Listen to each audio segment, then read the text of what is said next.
that Looting How some form of counter magic. We obviously know he does, but he has to assume there is some form of counter magic. So I really like kind of going for the exact same kind of play that they did. They've got Annex and they've got Fervent Champion. They know they can get this Steamkin online. They just need to keep punching. I really like the idea of playing very aggressive, throw everything out there as fast as possible, try and get Looting How on a back foot as fast as possible, and then having to start using these infiltrates he's got in hand.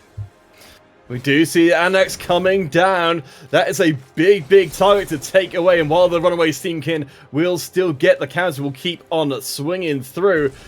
That's a big one to take out the hand. We know that Mind Sculpting, while having the Fervent Champion, has only got those 2 Infuriates left in hand.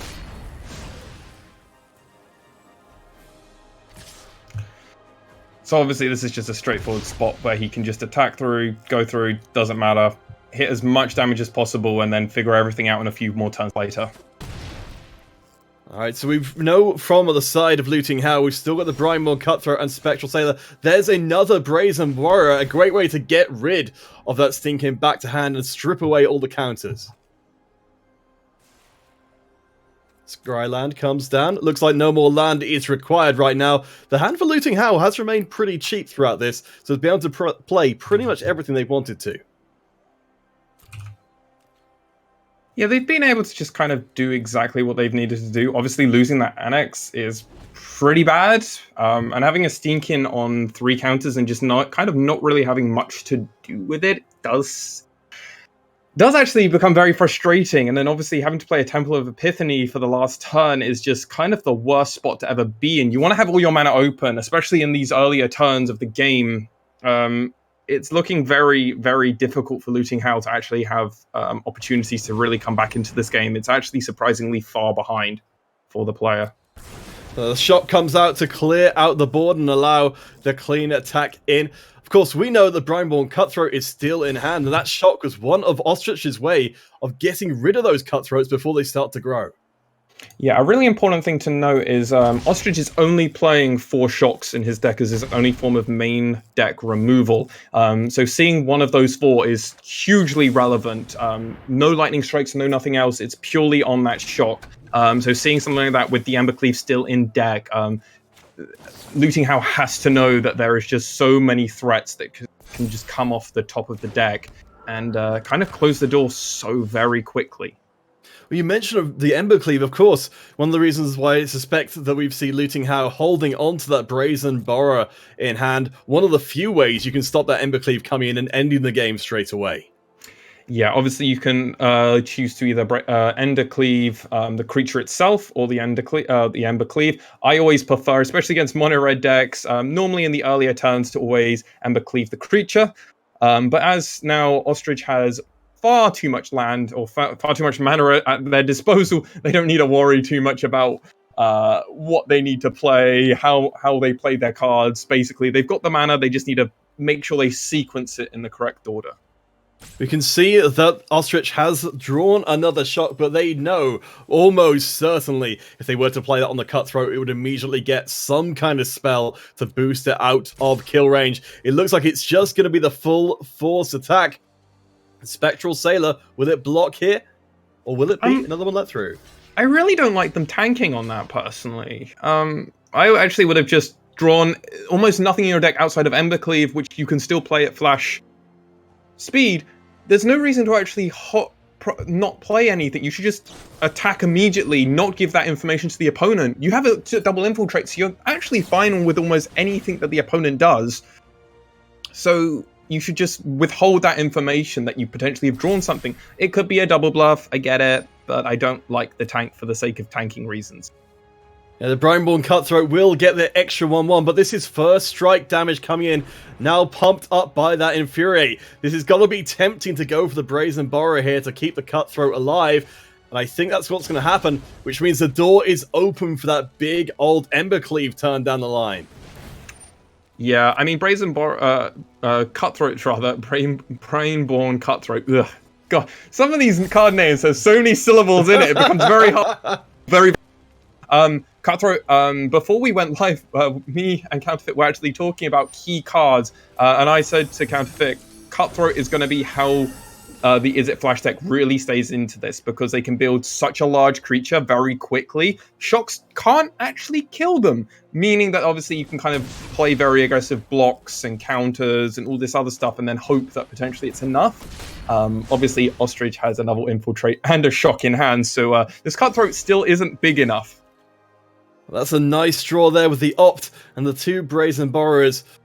So, does the Cutthroat attack? No, it's going to be staying on defensive duty. Of course, life totals very different from one another. Only 8 for Looting How. Ostrich up at 17, but the board is creeping ever so closer to maybe stabilizing here. I don't know how much more time Mind Sculpting Ostrich has to work with this mono-red deck. It's kind of, the door's still open enough where you can kind of have 2 very poor draws. So you've got, from this current turn, I think you've got 2 more turns after this before the door starts to becoming closed. It does rather depend on Looting How's draw, but obviously having another Cutthroat in hand with this Opt, having double Brazen Borrow, which obviously at the moment isn't doing anything, but obviously if you have a slight misdraw, the Brazen Borrows are actually very good at filling in the gaps for 3 mana if you have something else to go with it. Well, we do see that Mind Sculpting Ostrich drew that Embercleave. This is the turn that they've been waiting for all this time. It's going to be the big block. The Brazen Borrower Petty Theft ability used up in the previous turn. Now, when the Embercleave comes down, I think this is going to be the end of the Cutthroat, surely. I mean, it's all about the Opt in response, and then to see what you can get. It's just all on opting here and seeing what you get. If you can get the counterspell like the Ionize, it may be, but or negates. Ionize, negate, or maybe I guess another Brazen Borrower. Let's see what it is. It's an Essence Capture, not exactly what you're looking for there. The Runaway Steamkin, bear in mind, did blow for its counters to give extra mana, which means that will not be a problem. So the +1/+1 goes on the Runaway. We know there's a Shock in hand, as well as the Infuriate extra damage. This is going to be huge for Ostrich, who we thought might have been out of this one. Yeah, let me just quickly do some math. So that puts up to 4 with another 1/1 counter, +3. Yeah, that's lethal, because trample damage plus shock and everything with double strike, that's lethal. He just now needs to play the cards. He just needs to play them. Just needs to make sure he does the math. And with double strike, trample, that's it. Yep. Just need to go through the motions. We thought coming into this one, this was going to be heavily favoured towards Mind Sculpting Ostrich. Ultimately, though, it felt like if that decision earlier on had just gone a little bit differently and that Brazen Borrower Petty Theft ability was still there to bounce the Steamkin, then this could all turn out so very differently as the last few counters come in. Looting How have to dive into the side deck as Infuriate pumps up the Steamkin. It's enormous, double striking and punching through the Cutthroat. Yep. It's just the mono red way. Anyone that's played mono red to any form of level, red way, it's almost like a Lich King. There must always be a Lich King. There must always be a mono red deck. Ugh. Oh, did I miscount that? Nope. No, I didn't. I thought not. It teased us for just a second, it might be different, but yeah, 8/7 double striking with trample. Not too much more you can say about that as we go into the side deck. Looting How, those mystical disputes being subbed out, definitely not what you needed. How good do you think Looting How's side is here to be able to deal with this, unfavorable matchup? Truthfully, I think you need to bring in all of the Scorching Dragonfires and Lava Coils. Stop taking and kind of take out a lot of this counter magic. Hilariously, you are a blue-red flash deck, and the idea is that you play a lot of counter magic. The problem is you want it to actually go to a turn where you have 5 or 6 lands, and your opponent probably has 4 or 3 lands, right? You want to just kind of get to this later-ish point. It's very difficult. I actually don't like Bone Crusher Giant in this matchup, because while it does kill a lot of stuff, the mono red deck is surprisingly resilient when they get to their mid to late game, with Runaway Steamkin rarely ever going below 2. Being a 2/2. Annex, obviously, you can't kill. And Phoenix you can bring back, meaning that there are over 10 cards in Ostrich's deck that are in the deck that are just not going to kill it. And there's also a good chance he's not going to be continuing to play Robber of the Riches coming into the second game. meaning that you just need to be able to kill everything that they play, and then eventually, hopefully, a Cutthroat can just play blocking duty and keep you in a stable position. So as we take a look at what Mind Sculpting Ostrich is doing sideboard-wise, they've actually cut one of their Ember Cleaves coming into this second game, presumably worried about the possibility of having that turn we were looking out for, the bounce of the creature when you try and play the Ember Cleave on it. Yeah, it makes total sense. It is a legendary, so there is obviously that slight concern with getting more than one of them in the hand. It can become very difficult, so I don't hate cutting of one. Sometimes you just cut one of, even though you want to play basically 3 or 4 of, but because everything else in your list is kind of a locked spot, something like an Ember Cleave, you can trim for certain reasons, such as legendary, don't want to see 2, I'll cut it, because mathematically I should only see max of 1 if I play 3, as opposed to 4, where you could potentially see more often see 2. It's very minor, we're talking tiny percentile here, relatively speaking, but it's still worth. So as we take a look at the opening hands, we can see that we got a pretty decent start here for Looting Howl, but over on the side of Mind Sculpting Ostrich, they are looking at this one mountain hand and wondering if they can get away with this one. I mean, I guess this is one of the decks where they actually can, and they're going to keep it. They have got the way to light up the stage, but this feels so risky. Yeah, I get it, I know, but I get why they're doing this, but like the problem is Looting Howl literally has the kind of hand where he's like, oh my god, please have a 1 land hand. Oh my god. This Cutthroat is amazing now. Yeah, Temple of Epiphany, very happy to find that one down there, as that 1 land will be thinking about coming down. Will you play it? Will you play it? The big decision. The 1-drop, the Tin Street Dodger. Now, one of the things we noticed coming into this one of the cards that was missing from the red deck, which has been in some of the other ones, was the ability to make some of these little threats bigger later on. Yeah, so obviously playing the Cutthroat lets you just kind of prevent all of these early aggressive creatures. You can, while Tin Street Dodger obviously can get around that, you have to be very aggressive with how you do it, and obviously you have to put mana in, which currently Ostrich doesn't have a lot of. Yes, but there is the second land found. The light of the stage did do its job to play on the edge of the knife, as another Tin Street Dodger will be coming down here off the top of the deck. We know the Brineborn is ready and willing to go.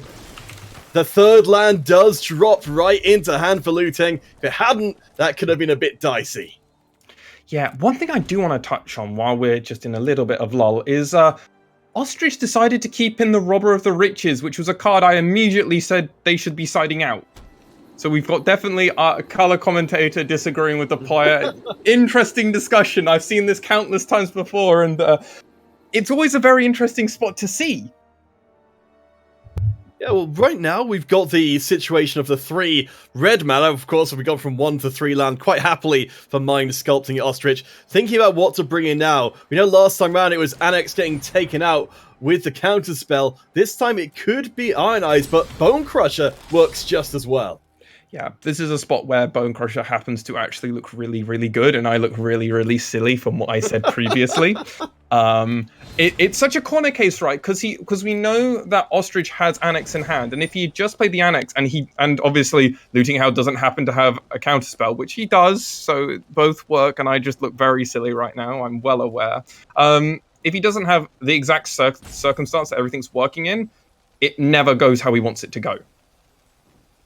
Which means it's like kind of it's a happy coincidence that everything's kind of worked out in this fortunate situation, but there are a lot of circumstances where he plays Annex, you don't have the counterspell, and now you just have a Cutthroat where you're going to have to burn and trade with it to actually kill the Annex, which means you're just in a losing scenario. You're literally 2 for 1ing yourself. Alright, both going in. We know the Infuriate's in hand. It wasn't used to save the Robber. Will the Brineborn be drawn in? Literally looking directly at the Castle Emperor and saying, what are the chances, huh? What are the chances? And apparently, they're pretty darn good. Yeah, 100% of the time, always having it is pretty good, I believe. And this puts him in a perfect spot. As we said in Game 1, same in Game 2. Cutthroat is the best card for this deck by like a huge margin. So with the drop of the Bone Crusher Giant for Looting How, they have got a sizable body on the board, but notably, they do not have any mana left up for the Ionized Counterspell, or even for a Brazen Borrower. So open field here for the Ostrich. They'll immediately slam down Annex, and a Tin Street Dodger maybe as well to follow up. There's no reason to hold back, as long as you can actually get past the Giant, of course, which you'd have to pay to do.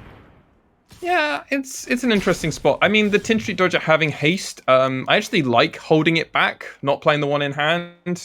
Could you just get the 1 damage now, which is the same as basically playing the other one, then having to trade one of them off. It's a weird spot. I like the line. I don't hate it. I do like also like just getting all my stuff out of my hand as fast as possible, but as I'm a mono red deck and I don't have a great way of building my hand back up, it's a little bit different. Runaway Steamkin, it looks like it's going to be the next choice. We know there's double Counterspell, double Brazen Borrower for Looting How. They've got a lot of options as to what they want to try and get rid of. Looks like maybe this, yes, the Steamkin will be allowed onto the field as the hand is starting to run a little bit dry from Mind Sculpting. Just got the Robber, Tin Street Dodger, and a Scorched Spitter, so no real big nasty threats that can get past the Bone Crusher, at least without trading off. Yeah, and this is what I was saying in our sideboard discussion. This is a spot where Looting How wanted to get to turn 6, turn 5, be reasonably healthy, and have reactive cards. He's happened to find himself in this kind of spot, so it works perfectly. There are obviously a lot of scenarios where he doesn't, and it gets very far behind and becomes very difficult. There we go, Robber's going to be coming out as well as the Steamkin starts to grow into a threat, and also the possibility of grabbing all the mana out of there. Will they go for the big attack here? We know this Annex will at least generate a couple of tokens if it trades off with the Giant, but it means that it's no longer going to be the biggest thing on the board. He wants the attack. He wants it. You saw how he hovered over. He was like, give it to me. I want to eat it. And this works perfectly, right, for Looting How. He just gets to block the Robber, throw back the Annex. Now, obviously, Ostrich doesn't get to play anything else. So he's basically almost kind of being put back in a turn. Obviously, Robber triggers, does get a card, which obviously is a very nice thing, but it's not the best thing. It's not the worst thing. It's fine. And obviously, it's a card he can't play he can't play till next turn. So you kind of get this advantage. Boy, it would have been nice to have had a negate right now if you were on the side of Mind Sculpting Ostrich, but sadly, not going to be the case. But the Robber the Rich hitting the dirt as well means there's not going to be any more rogues to access that card for the time being. It's another Bone Crusher is drawn. What a nice way to keep that board clear. God, I look so stupid right now. I love it. So silly. I say all these things, it happens to go a completely different way, so it doesn't matter. Well, hey, I mean, this has been one of the great things about the season. You know, right now we're playing in completely standard. So for you guys in the US, you probably wouldn't be aware of this, but we were playing the UK version of these tournaments on Team Unified standard. So we get to see crazy different decks all the time. In this case, we get to see what the players can do with all of the top tier decks. There's no restrictions at all on what they're playing in. And how will they match up against each other? Especially in this case, well, our hopes for Looting How were so low coming into this game. Yeah, I don't like to be honest, but yeah, no, I was expecting this to be sadly a 2-0 stomp, but this is looking very good for the favor of Looting How. I would have liked to have seen him to be slightly more aggressive, personally. He's just playing these Bone Crusher Giants and just sitting back on them. I think attack last time would have been totally viable. He has Brazen Borrower, Negate, Iron Eyes all in hand. There's no reason to keep playing so scared. You need to actually be a bit more proactive. I think this is a fault that a lot of Flash players don't understand. You sometimes actually have to be the proactive one, especially against the aggro deck. You have to be willing to take a few bits of damage here and there, just so you can actually be more aggressive in the later turns. So I think he could have happily been at 14, but gotten his opponent down to, well, now it would have been 14, so it would have been mirroring life totals. And potentially he could be closing this game out to some effect. Obviously, that 5th land is going to be critical for everything coming online because he'll be able to play 2 spells a turn, which I believe is better than none or just 1. Well, a big draw coming in for Mind Sculpting Ostrich is that Embercleave, but we of course know, and I think Ostrich knows in the heart of hearts, that there's going to be 1, maybe even 2 counter spells waiting for that Embercleave when it comes down. maybe an attack in with a Scorched Spitter to get that light up the stage running, but at some point they're going to have to find a way to get that cleave in, or they just can't get past this Giant. Yeah, the only thing they do have is a negate in hand. Because they stole it with the Robber of the Riches, they actually don't have to be as worried. They can't play the Amber Cleave for 2 red. The perfect scenario for them would be obviously to just play it for 2 red, and then obviously when the eventual counterspell they're expecting to come out, to then counter it back. Obviously not having that kind of luxury is slightly frustrating for them, but I do think Ostrich needs to understand that he is the aggressor and he does need to just start killing his opponent, which he hasn't been doing for the last few turns. There's the Ember Cleave, there's the negate, there's not enough mana and not enough counter spells to keep it up on the board. As you can see, the light of the stage will at least allow a little bit more room for Ostrich to work with, but they're losing creatures on board to try and find more creatures. It doesn't seem like it's a cycle that's going to end well for them. And there was a really interesting small spot there. Obviously, picking Quench or Negate to counter the first to counter the Ember Cleave. It ended up not mattering because he ended up just countering both spells that came down. Obviously, the light up the stage that you had privied everybody to slightly beforehand. There's the second Bone Crusher coming in, and you look at Mind Sculpting Ostrich's hand, and there's just nothing going on there at all. The life totals may not be equal, but the board states are ridiculous. There's going to be Brazen Borrowers coming through the air before too much more happens. Ostrich, we know that there aren't any more counter spells left in. I'd love to see another Ember Cleave coming through, but without any way to get it easily, it's going to be a big ask. Yeah, it's trying to figure out. They don't have burn. We didn't see them side into a lot of burn in that second game anyway, and they don't have any additional burn to the face in their sideboard. So they don't really have much to rely on. Obviously, they're playing against the counter deck, so they know even trying to go for the face plan isn't huge. Obviously, Looting Howe is sitting at a virtual 7. Once the Scorched Spitter, if and when they do attack, they could potentially trigger, assuming the Brazen Borrower doesn't flicker them, but I see no reason to not do that. I imagine over the next following turns, we're going to see one of these Brazen Borrowers be flashed out, and then the Spectral Sailor, and then from there, we'll just see a very quick 2 to 3 turn quick kill, is what I'm expecting. The Scorched Spitter comes down, so that's 3 guaranteed damage through as long as the attack can be made to happen. But Spectral Sailor, now with the door open to get in the way, provide that third body. And also the card draw as well. Nice use of the mana there from Looting Howe. Will hopefully get them in a good position to start laying out these borrowers as creatures. Yeah, this just really helps just stay far in position in a controlling state where they don't have to worry about too many other things going on. They can just keep that control that they've already got. A little bit surprised they didn't play a few other cards. A little bit surprised they didn't try and be more proactive. The only way that Looting Howe obviously can lose this game is by going to 0, and he is giving Ostrich a lot of opportunities, far more than I would have given. I would definitely play this game more aggressively, but I mean, tail versus the hare, right? The tortoise and the hare, right? Better safe and slow than try and run through and die. Because I mean, you've got all the counter spells, so what's the problem? You know, what's the problem? You can just win anyway. Yeah, well, last time round, Essence Capture was the card that Looting Howe was cursing off the top of the deck. This time, it helps keep the creatures off the board, keep a pretty darn good parity here. The Iron Eyes, the Brazen Borrower's Petty Theft ability, both still available to counteract everything. But we're waiting till there's 2 blue mana and 1 left up to get those Brazen Borrowers in who can actually start putting some damage back onto Ostrich. Now, what do we do? What can we... I'm trying to think of the sequence of draws as Ostrich. What do I need to draw so I can win this game? Like, the actual full sequence of draws. So, my opponent's at a virtual 6, 5 because I hopefully get 2 attacks with my Scorched Spitter. What do I need to win? And it always involves both of my light up the stages hitting all my shocks. I mean, Castle obviously will hit for an extra 1, but I already... no, that doesn't work. Castle can't attack for more damage because I tried to play the Tin Street Dodger. It's this kind of thing where it's like, well, I can get my opponent down to 5 and paper, but the problem is getting them to 0 is actually the most difficult part ever. Well, Ostrich is trying to go for that kill shot in some fashion, because they've gone in with all 3 of their Scorch Spitters. They have gotten the pump up from Castle Empress, so that is another little bit of damage in. The Shock we know is in hand, but the Petty Theft will put one of those Scorch Spitters back into the hand. So it's a trade of 2 damage for 2 cards.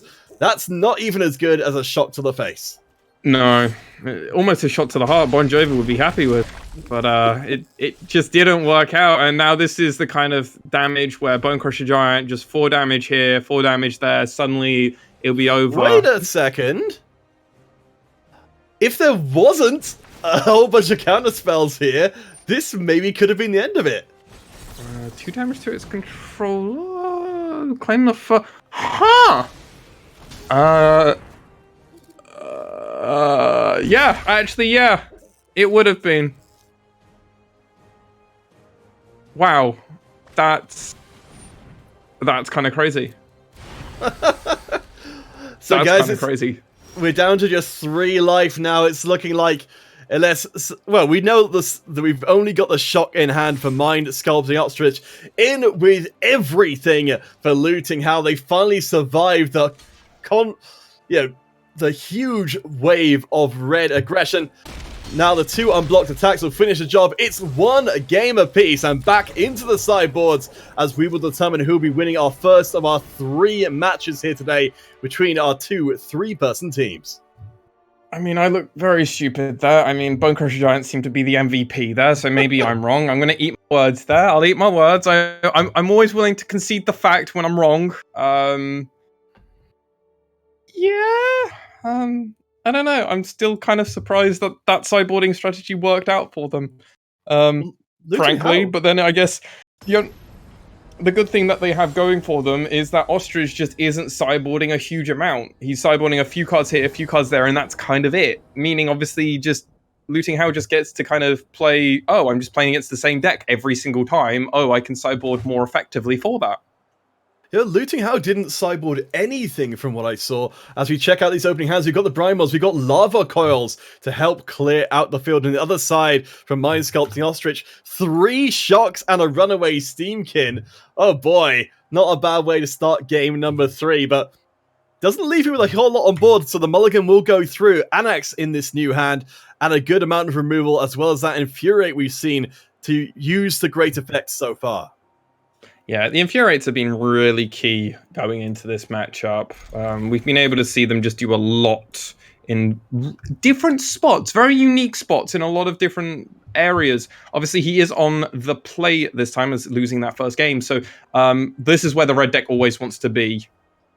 Just on the play, playing aggressive, but not having a 1-drop or a 2-drop in hand is just kind of devastating, honestly. At least the Scorching Dragonfire will go very well if the Brineborn Cutthroat does come down. Yeah, this is so different from the previous times we saw this. Won't be played this time round. The 3rd mana will drop. Annex comes in, but that means all the removal is now off the table for this turn. Yeah, I mean, it's not the worst, but obviously we know that Looting How just has Essence Capture in hand, and he can just happily Essence Capture. Or he can just play a Cutthroat and then just Lava Coil it the next turn. This is why, as the mono-red deck, I kind of think you have to mulligan again. I think going down to 5 and just trying to find those 1-drops, 2-drops are more effective. Annex on his own is only as good as, obviously, everything else you've played. As opposed to just kind of relaxing on what you have. Though they just decide to pass. Huh. Okay, so presumably, so we've got the possibility of the Essence Capture here, but the Lava Coil not being used. Scorching Dragonfire, that's 3 damage. I don't think there's any way that the Brineborn gets big enough to get out of the way here. No, even playing the other Brineborn, Cutthroat, and Sailor doesn't work. And obviously now we know that Ostrich has claimed the Firstborn in hand, which makes things rather awkward. I really don't understand why you wouldn't just Lava Coil and get rid of the Annex.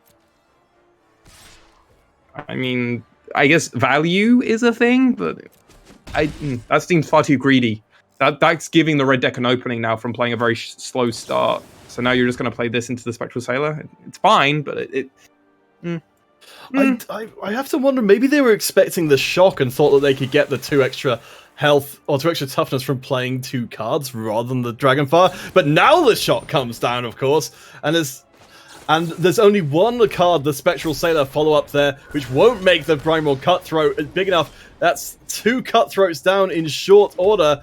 I think surely now we've got to finally see that Lava Coil, but that will leave Isata behind.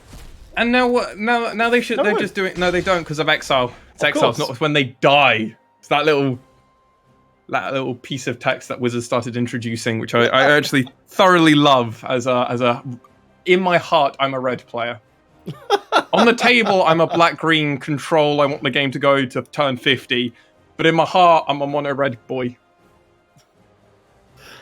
Well, the Tin Street Dodger will keep those mono-red dreams alive, unless, of course, it gets Essence captured. It is a small one, so I think maybe those captures will be held onto for now. Holding out for those bigger creatures, there is the Anax in hand to get Essence captured later on and pump up the Spectral Sailor. But for now, no plays. The Bone Crusher could get rid of the Tin Street Dodger. It looks like we'll see maybe just the attack in the air this turn. Yeah, I like the attack now, and I actually like just passing. Everything you can do now is at instant speed. We're now doing the true is it flash kind of mentality now. We do everything when we want to do it and keep our opponent guessing through all the options, which I think is really important. Fervent Champion coming down. Could be Essence captured here, but there's still 2 red mana left up. Bone Crusher able to deal with this from the side of Lu Ting Hao. We'll see what happens. It's not going to be a further play. Bone Crusher will stomp all over the Dodger, leaving the Fervent and its first strike up. I kind of actually would have preferred to kill the Fervent Champion because of that first strike. You know you're playing against it for infiltrate reasons. I wasn't expecting them to actually protect their 10th Street Dodger, but I mean, I guess it works. But now they can unsummon it, but they can't do it until the Bone Crusher resolves because you don't want to lose your Bone Crusher. There we go, that's exactly what does happen. The 2 mana spent to put the Dodger off the field. Claim the first one. The only playable card apart from just playing out that Dodger once again. So I think that's what's exactly is going to be happening for the time being. The 2 Essence captures still in hand. The Bone Crusher could be played out here while leaving them up, and I think that's exactly what's going to happen. Yeah, this is now the turn that Lu Ting Hao was waiting for 7 or something turns in game 2, where he needed those 5 lands, 3 of them to tap and play aggressive creatures, 2 of them to keep up responses and answers. This is the perfect spot. Obviously, this is heavily signaling to Ostrich that obviously I have Essence Capture. The only card in my deck that is double blue for 2 mana is Essence Capture. So obviously it signals / signpost, but it also could just be negate, quench, and all these other cards as well. So signposted, but not the worst. Dodger gonna pay the cost to be able to sneak past the Bone Crusher Giant. Here comes the Annex. Or does it? Yes, right into the Essence Capture. This is going to be a disaster here as now Spectral Sailor will get pumped up to be a 2-2 and finally start getting some serious damage back in. Temple is the draw. Will, I suspect, yes, scry away a second copy. So Essence Capture and Brazen Borrow both are up and we're going for an all-out attack. Yeah, this is what I was talking about throughout the first, well, almost all of game 2. Once it had gotten to like turn 7, I wanted Lu Ting to be aggressive, to take the aggression, to tell the red deck, no, I'm going to end this game now. I don't think it could have gone better for him in this game, though. Outside of keeping up the cutthroats, which he potentially could have, but yeah. Well, Adex following Cutthroat into the grave, can't find its way past all of those Essence captures, and Spectral Sailor gets even stronger up in the air. Now the aggressive deck is now the aggressed onto. Mind Sculpting has only got Claim the Firstborn, the only card in hand. It's looking like we could be seeing a first match victory across the UK unless something dramatic happens in the next couple of turns. Yeah, I mean, obviously you can take the Spectral Sailor, deal an extra 3 damage, but obviously Lu Ting Hao will have Brazen Borrow. He put that one to the bottom! I thought he put that to the bottom! He did. Oh god, I've had that happen to me so many times. You're like, wait, and then you go through your whole deck, make sure you did put it to the bottom. You see it at the bottom, you're like, okay, well, I don't know what happened there. Down to 4 as a Spectral Sailor can, of course, draw that ISO without leaving the mana to play it. It looks like Brazen Borer is going to be coming out this time during Mind Sculpting Ostrich's turn, as Claim the Firstborn will be able to grab and punch, but oh, of course the Ember Cleave is there as well. Does the maths work out here? Is there enough mana to go for the big hit? 4 plus, so that's 3 plus 1, so you steal it. That's 4. That's 6, 7, 8. I think it's 8. Right, so 3 doubled 6. I don't think so. Sadly, I think they're now just doing the motions just for the funsies. But so what? 4, 8, 9, 10. It's 10, right?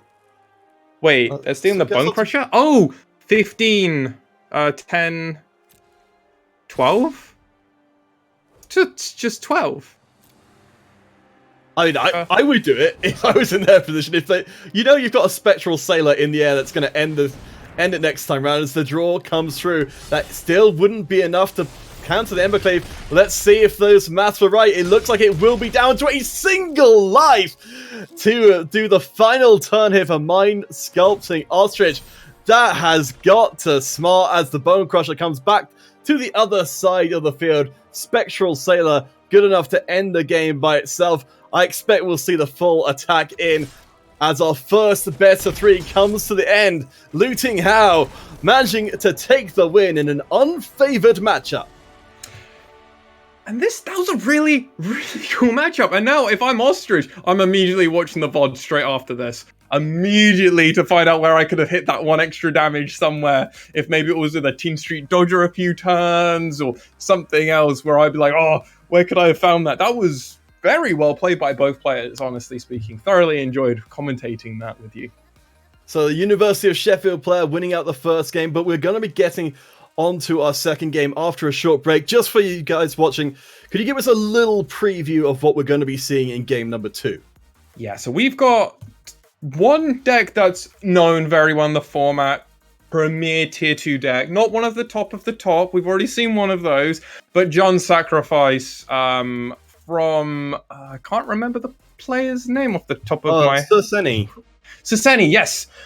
They've brought an amazing John Sacrifice list, but but the Brit has decided to go for green-black mid-range aggro, I'm going to say. It's basically kind of tree control is how I'm going to kind of call it throughout this narrative. I know it's not, but it's not a deck that you can see in any metagame breakdown. But imagine that, we've got tree mid-range, or tree aggro, depending on where you want to go for it, versus John Sacrifice. Alright guys, so we'll be taking a quick 5-minute break. When we return, our second match of the 3 this evening between the US and the UK. First match going to the UK, a chance for redemption for the US, as we'll be fascinated to see how the 2-1s match up next. Again, 5 minutes time, we'll catch you guys then.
Welcome back, everyone, to the Magic the Gathering Arena Campus Battles Showmatch. My name is still Canafit, joined by Masks One as we go into our second best of three this evening, pitting the members of the Sheffield team representing the NUEL up against the Northeastern University squad representing the Collegiate Star League.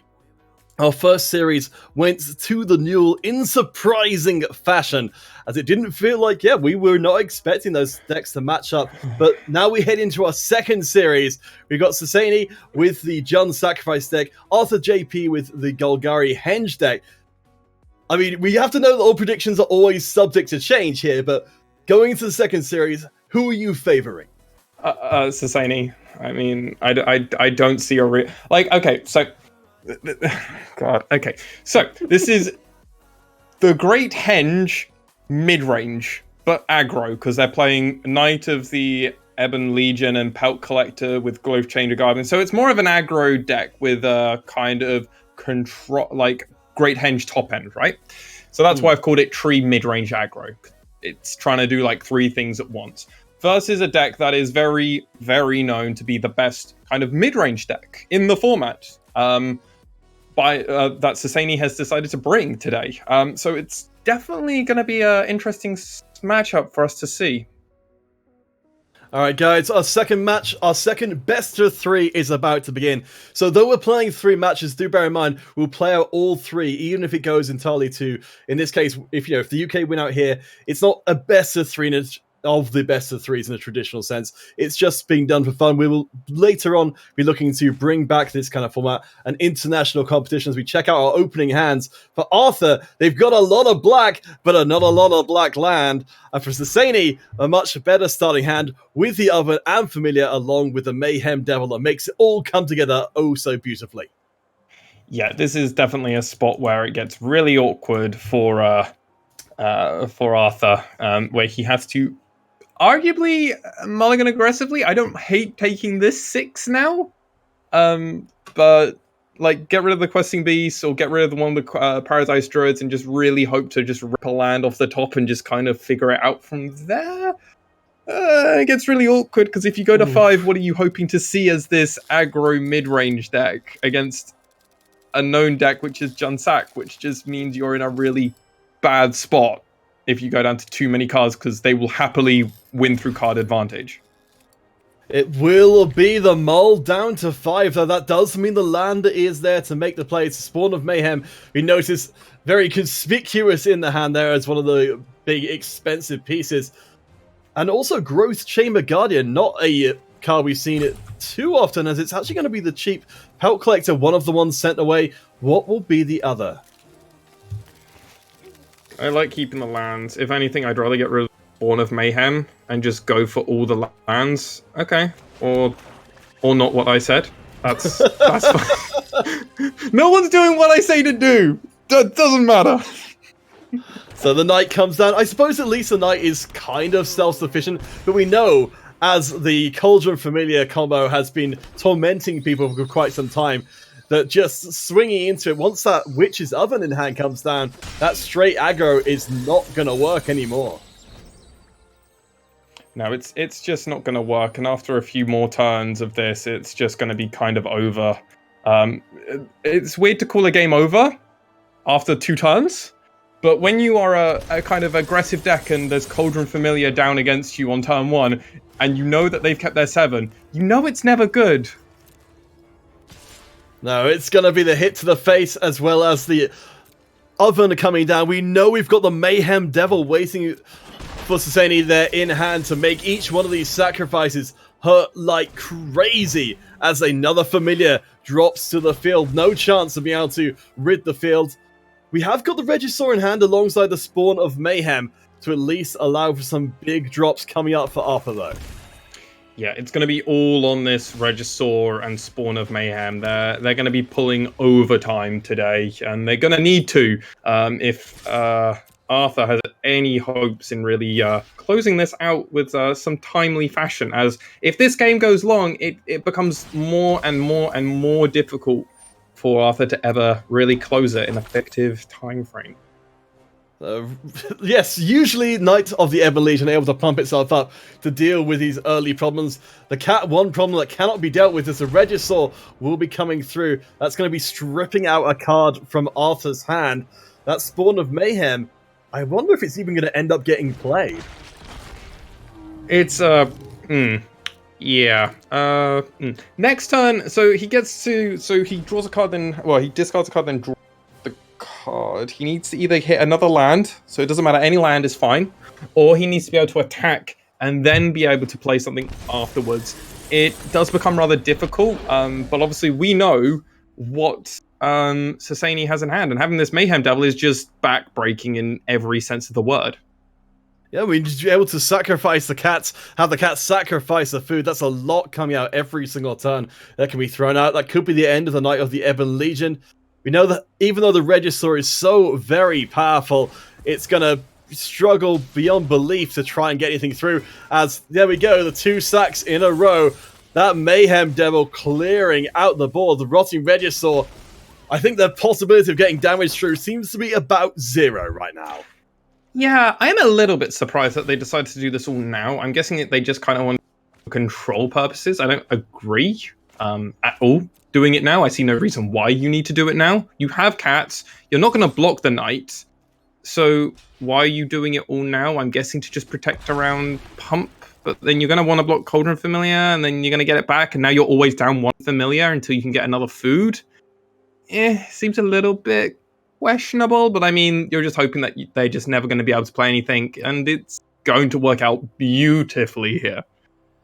And we've got the Agonizing Remorse in hand as well for Sasani. If they start to suspect that there's anything going on for Arthur right now that could get past what is currently available, as of course, that Mayhem Devil will be able to do the hits to the face, doubling up, or even tripling up, I suppose, on the Familiar's ability to drain away all of Arthur's life. Yeah, I mean, with Arthur just playing nothing and passing, you have to assume it's either 2 lands in hand, which you mean you've already won this game, or they've got Spawn of Mayhem, or maybe another Ragesaur, but then there's no reason they wouldn't play that, so maybe they have some of their higher end stuff, like a Questing Beast, a Rankle, or maybe even the Great Henge. There's 0 reason now why you don't just go for the rip-out card of the hand and just keep this train going. That's exactly what happens. The Agonizing Remorse, one of the cards coming in from Theros Beyond Death, has provided full information as to what Arthur's got, and now they're down to that single card. Hey, it's the 4th land they were hoping to get into play, but yeah, the Regisaur is, well, it's just going to run right into a Familiar, I presume, while the shots to the face continue coming in. There's 18 life for Sasani to work with right now, so they could even afford to take the hit if they wanted to. I'd be surprised if they did. Yeah, they don't even have to. They can just keep doing this repeated thing of doing 2 damage, 2, 3 damage. They do lots of damage a turn. They get to block the Ragesaur. It just doesn't matter. And the problem is with Arthur's deck is he doesn't have that Ember Cleave. There is this huge thing about attacking an Ember Cleave to a rotting Ragesaur and just being able to go, well, it's fine if you play Cauldron Familiar because I hit you for 16. Well, 15 because I -1 from your Cauldron Familiar, but the rest of it's fine. Playing a green-black deck becomes very difficult to actually go over the top. That's why they've decided to go. That's why Arthur decided to go in this the Great Henge kind of direction to kind of be able to go over the top by going sideways. It does become difficult though when you do sadly have to mulligan to 5. Yeah, the mulligan really hurting as these Fabled Passages doing such a great job of providing even more damage from the Mayhem Devil. Of course, we know that Corval, the Fey Curse King, is now in Sasani's hand. As much as they're already winning the game, you can always win just that little bit more. You can always win a bit more, and everybody loves that, especially in a friendly matchup like this one that we're showcasing today. Win more. This is the time to show the win more, because everybody wants to see it. How much was I dead? How much was I? Everybody wants to know it. Oh boy, another Agonizing Remorse in hand, just in case there are any cards to take away.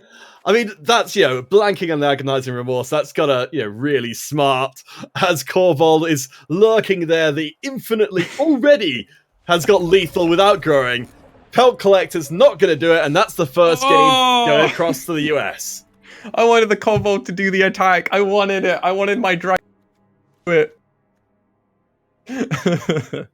All right, into sideboarding time, as we do see that we've got some options here for Arthur JP, that Cry of the Carnarium, and it looks like we might be seeing the shifting Ceratops coming in as well.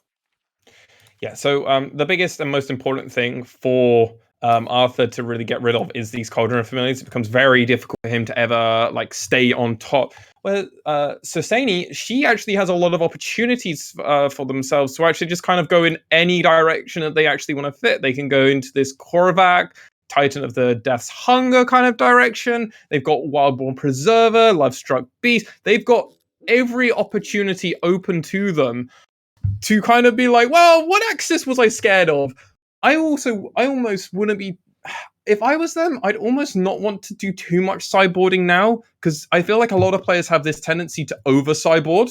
I'd almost like to sideboard maybe Casualties of War at most. Just take a very obligatory, very strong card. Like, this is a good card. Bring in one good card, take out something that's a bit medium, maybe the Massacre Girls, because they're probably not going to do a lot, and then just go, shrug shoulders. Let's just see what game 2 offers for me. Yeah, the Massacre Girls are hitting the bench. Something that I'm noticing here, and I'm going to do my best to pronounce this in a roughly appropriate way, Pelukrenos Unchained, coming in as a big hitter from the sideboard for Arthur JP. Not something I certainly was expecting to see, with its ability to fight everything, everywhere, all the time. So this was a card, when it was spoiled, that everyone was either, this is going to break the format, or this card's going to do nothing. Now, everybody originally, if you're like me, and you're a little person that's played this game for far too long, you remember Dedi Polokros. Polokros, the card, Mono Green Devotion was a great deck. You played it in Red Green Monsters. Again, beautiful card. The history of this creature has been great. Now, obviously, he's got a black twist to him. So, is it better or worse? Arguably, in my opinion, it's far worse. The ability to fight, if you can get aggressive boards, is really good. All right, let's take a look at these opening hands, as it's looking a lot better for Arthur JP. They've at least got the early play and an Agonizing Remorse to try and neutralize what Sosani is going for. We've got the double Korvold and God Eternal Bontu in hand. A lot of high end for Sosani, but not a lot of early plays outside of the Epic Downfall, which has to wait for a mana cost 3 or greater creature to be able to even do anything.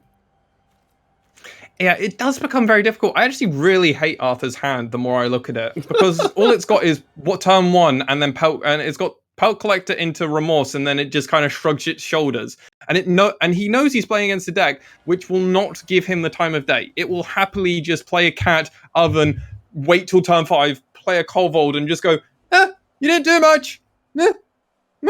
You just shrug your shoulders and just take the game. So I really think you have to mulligan this and just try and find something, which is hilarious, because against a bunch of other decks in this format, you go like, maybe I can keep this.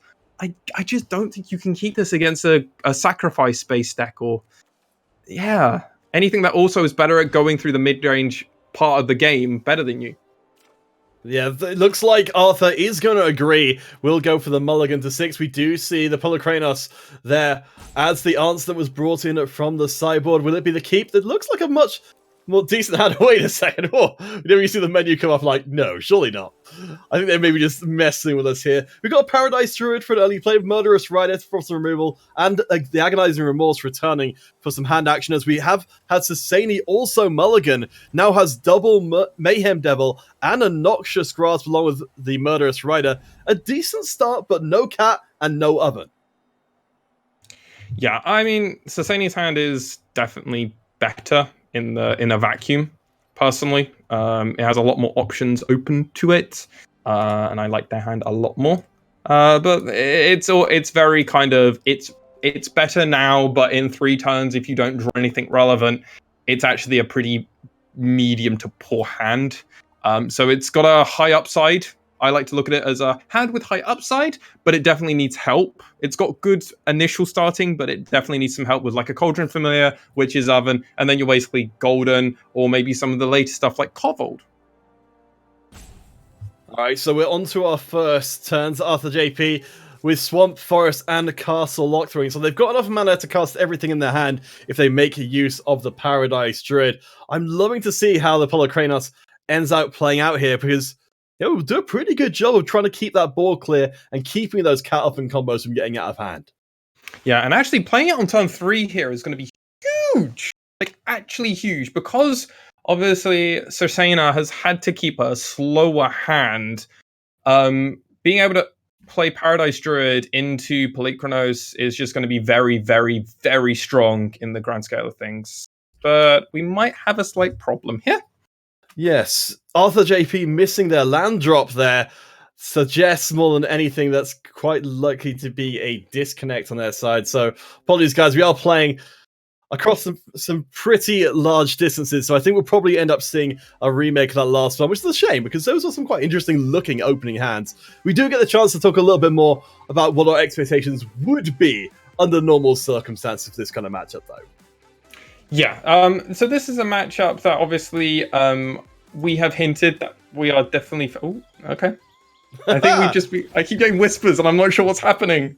Yes, Help okay, me. so apparently we are headed back into the game, so it's kind of, we ended up in an odd situation here where the first time was effectively skipped by Arthur JP, but they've ended up with an extra hand, so I guess in some senses it kind of more or less works out the same. So back to the same hands, we've still got a chance to see Unchained drop down to the field, but now the momentum is across the Sasani, as she'll effectively be working as if she had the first turn, and it looks like, okay, we're going to actually see a concession on the first game. That's surprising. Or I think because what should have happened, in the grand scale of things, what should have happened is Sasani shouldn't have played a land and should have just passed. And then it would have been actual parody. They just basically got to draw a card for free, and then they just keep playing from there. I think they're just going to try maybe have Sasani skip a turn. All right, guys, so we have received official word. Unfortunately, due to the oddity there, which I presume must have just been down to some kind of connection problems across the Atlantic, the first game has been officially conceded by the NUEL party, so we'll be going straight into sideboarding for game number 2. Game 3, game 2 has been conceded, right? Game 1 we won, game 2 we've conceded, game 3 remake.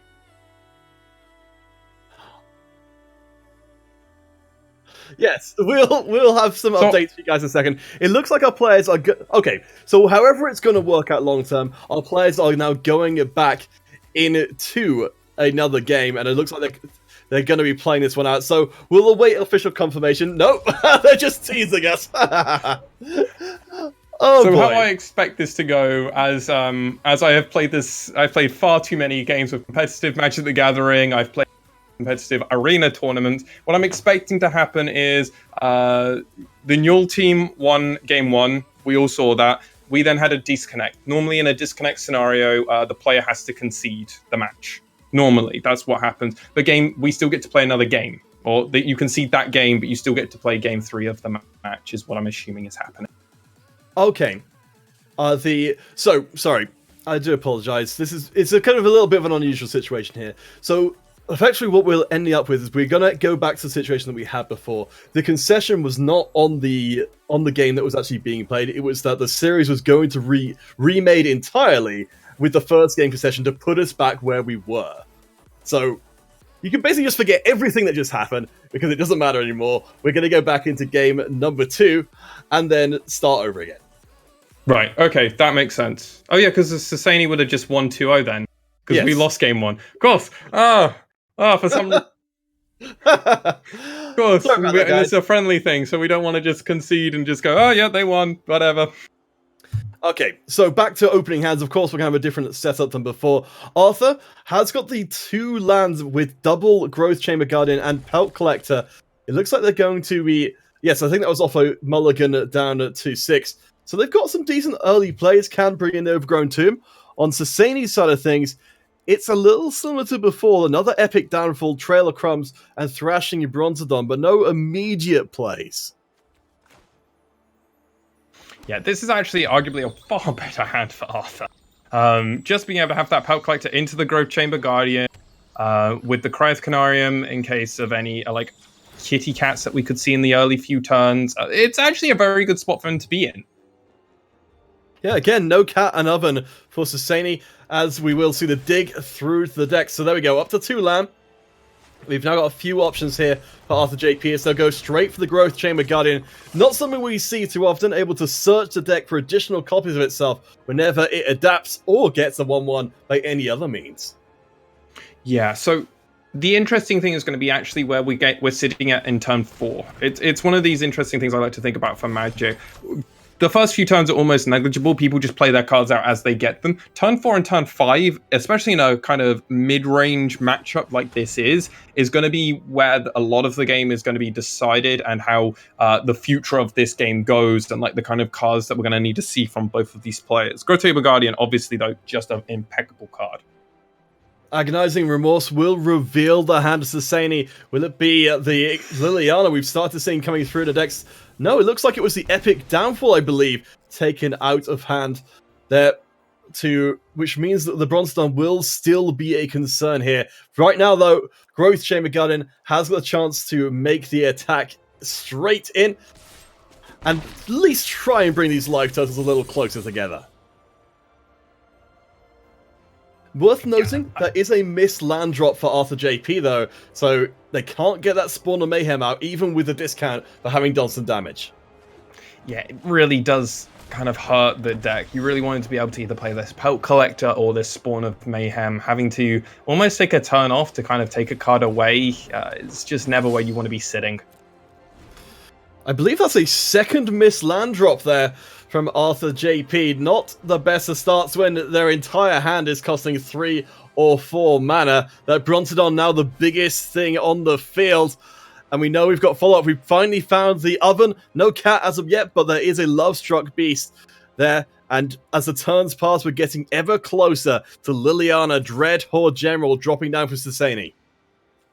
Yeah, the thing is, Trail of Crumbs is actually able to do a really kind of good imitation with for a Witch's Oven, because you're just able to get more of these food, because it gives you a food to start with, and then whenever you sacrifice a food, you may pay 1 mana, look at cards, find it faster. It does a very good impression, to a degree, of what you need it to do. But Lovestruck Beast, just a big boy. Yeah, it comes down with both parts. Only 1 land away to make sure that Liliana will be coming down on turn number 6. As again, Arthur JP, no land, just more Spawns of Mayhem. And I don't know if there's any way now to get the damage through. We have got the Cryocarnarium playable and the Murderous Rider as well. But it looks like we might be waiting to play the Murderous Rider during Susani's turn. I think this is a really, really sad spot for Arthur. I think, obviously, if that third land had come 2-3 turns earlier, the Spawn of Mayhem would have done huge amounts of damage, and with the second one could be threatening lethal very quickly. But now, because we missed those land drops for 2-3 turns of critical time where we were still getting in damage, it's now going to be very, very difficult for Arthur to ever get that damage outside of potentially getting another land, which is another land he's got to hope for, to then play the Spawn of Mayhem, and then a turn after play the other Spawn of Mayhem. And you can see what I'm saying is it's asking for a lot, and it's also asking for Susani to do nothing. And right now, the Trail of Crumbs being put to good effect. Extra life, extra cards, with another Trail of Crumbs in hand. The Mayhem Devil is also ready to come down in the near future and start making these sacrifice plays hurt that much worse. There is not a lot of toughness on Arthur JP's board. That Mayhem Devil is going to go to town. Yeah, and being just a land/turn off for Liliana as well, it's going to be difficult for Arthur to stay in this game because of Liliana's ability to not only make 2/2s, but also the ability to just make both of the players sacrifice. It wouldn't be surprising for me to just see Liliana potentially come down over the next turn or two and just kind of basically take full control, even with Murderous Riders being a thing in Arthur's hand. So the Growth Chamber Guardian will adapt and find another copy of itself, as it will again not be a land coming through. Another Murderous Rider does at least, it's at least playable, But Lovestruck Beast remains the biggest thing on the board, and I have to think once Liliana comes down that all questions are answered pretty definitively. Yeah, I mean, obviously, Susaina just gets to ask the question, oh, do I want to plus my Liliana, or do I want to get immediate value, or do I want term value? I think against a player who quite clearly has got a lot of cards in my hand that are relevant, I would just slam Liliana -4 and just start swinging aggressively. Yeah, sacrificing 2 creatures when you've only got 2 creatures on the board has really got to smart. The Murderous Rider, of course, will be able to take out Liliana in short order if she does come down at this stage. But note that we don't have that land to be able to play her right now. And of course, for the Lovestruck Beast, we've got to watch out for that 1/1 and make sure it stays in play to allow it to keep attacking. Yeah, I am a little bit surprised Lovestruck Beast just hasn't been attacking for the last 2 turns when there was the option to. Just because a 5/5 just isn't faring good again. Well, rather, Arthur's creatures aren't faring good against a 5/5. Far bigger than anything else that they have. It looks like the Mayhem Devil route is going to be going down. The Pelt Collector, of course, extremely vulnerable to getting taken out. But the Grave Chamber Guardian, at least big enough to stand up for now. Pelt Collector taken off the board. Lovestruck Beast no longer able to attack. That's surprising. I thought the attack first might have come in and then play the Mayhem Dales post-combat and then do this Witch's Oven response, because they've just decided to just not try and attack for 5 for reasons being counterfeit. Can you think of a reason?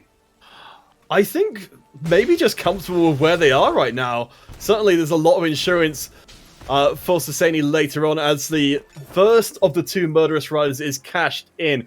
Of course, the Oven is able to get some extra food out. Noxious Grass, a sideboard card against the green and white decks, able to very efficiently clear the board out, down to 9 health as that 4th land finally arrives, but it feels like it's way too late. But that's why I was asking you. We know they've got Noxious Grasp in hand. Why are you not just trying to kill the opponent? I'm far too aggressive, clearly, in my own play style of this game. I like to hurt people and make sure I can get every little bit of damage in. Maybe I need to learn something from these players. I need to reflect on my own ability and think, oh, how do they do it? Maybe I can learn something more. I need to learn more about this meta. They're quite clearly doing well because both of these teams are top of the standings, from my understanding, in their respective leagues. So they're doing both incredibly well. They have some of the best win percentage. So maybe I need to take my notepad out and start learning. Yeah, maybe they just do things differently in the Collegiate Star League. As we have got the Trail of Crumbs coming down once again. I suspect we're going to be seeing some digging at some point to try and find just a few more cards. The Spawn of Mayhem, though, has officially arrived on the battlefield and also powered up. Once the players get below that 10 life total, will get stronger every time while also punching through, but could be a liability here with the life totals being as they are. I do totally agree from you. I mean, this is now a Questing Beast that just gets traded with a Lustrup Beast. Hits for some trample damage, which is nice. But yeah, as you said, Counterfeit, it just might be a little bit too late. They've gained a lot of life through the food tokens that they have been able to gain through these Trails of Crumb, and obviously with sacrificing creatures when they don't need them with the Witch's Oven. So Liliana is the option available as the Temple of Malice will scry and keep the Murderous Rider on top. Just more options for getting rid of whatever Arthur JP brings onto the field. Dreadhorde General. Will they go for... No, won't go for the sacrifice. We'll bring out the zombie instead. Well, I mean, if they're going to do the sacrifice, they attack first and then do the sacrifice.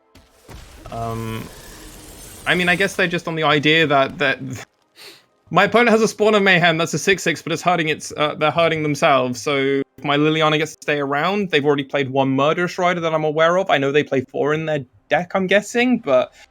I mean, the opponent would assume, oh, I guess they play 4 if there's open deck list and they know they've only got 2, and then they've got even less of a reason to worry, that meaning their Liliana is safe even more, meaning it's normally safe to just play the Liliana and it won't die in a lot of scenarios.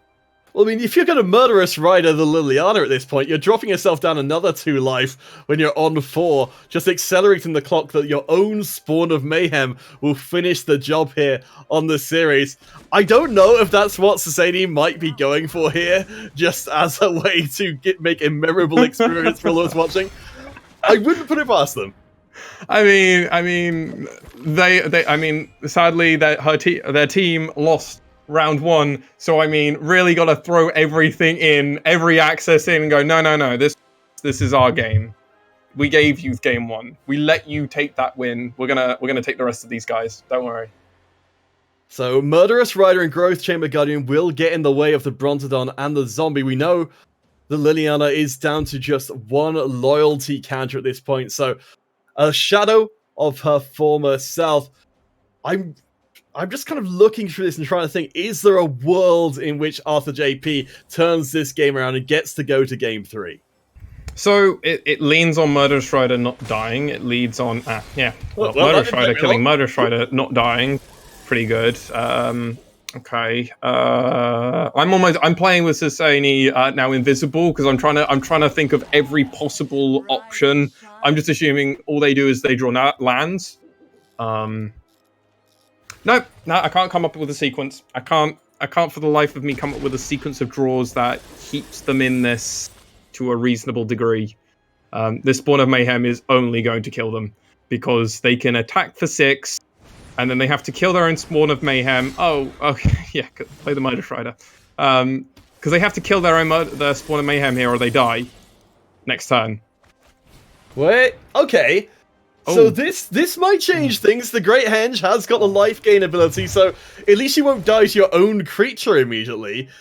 Murderous Rider has got... You mentioned Murderous Rider has a life link for Sasani. There's also a Murderous Rider for Arthur JP. So you just hardcast Murderous Rider, and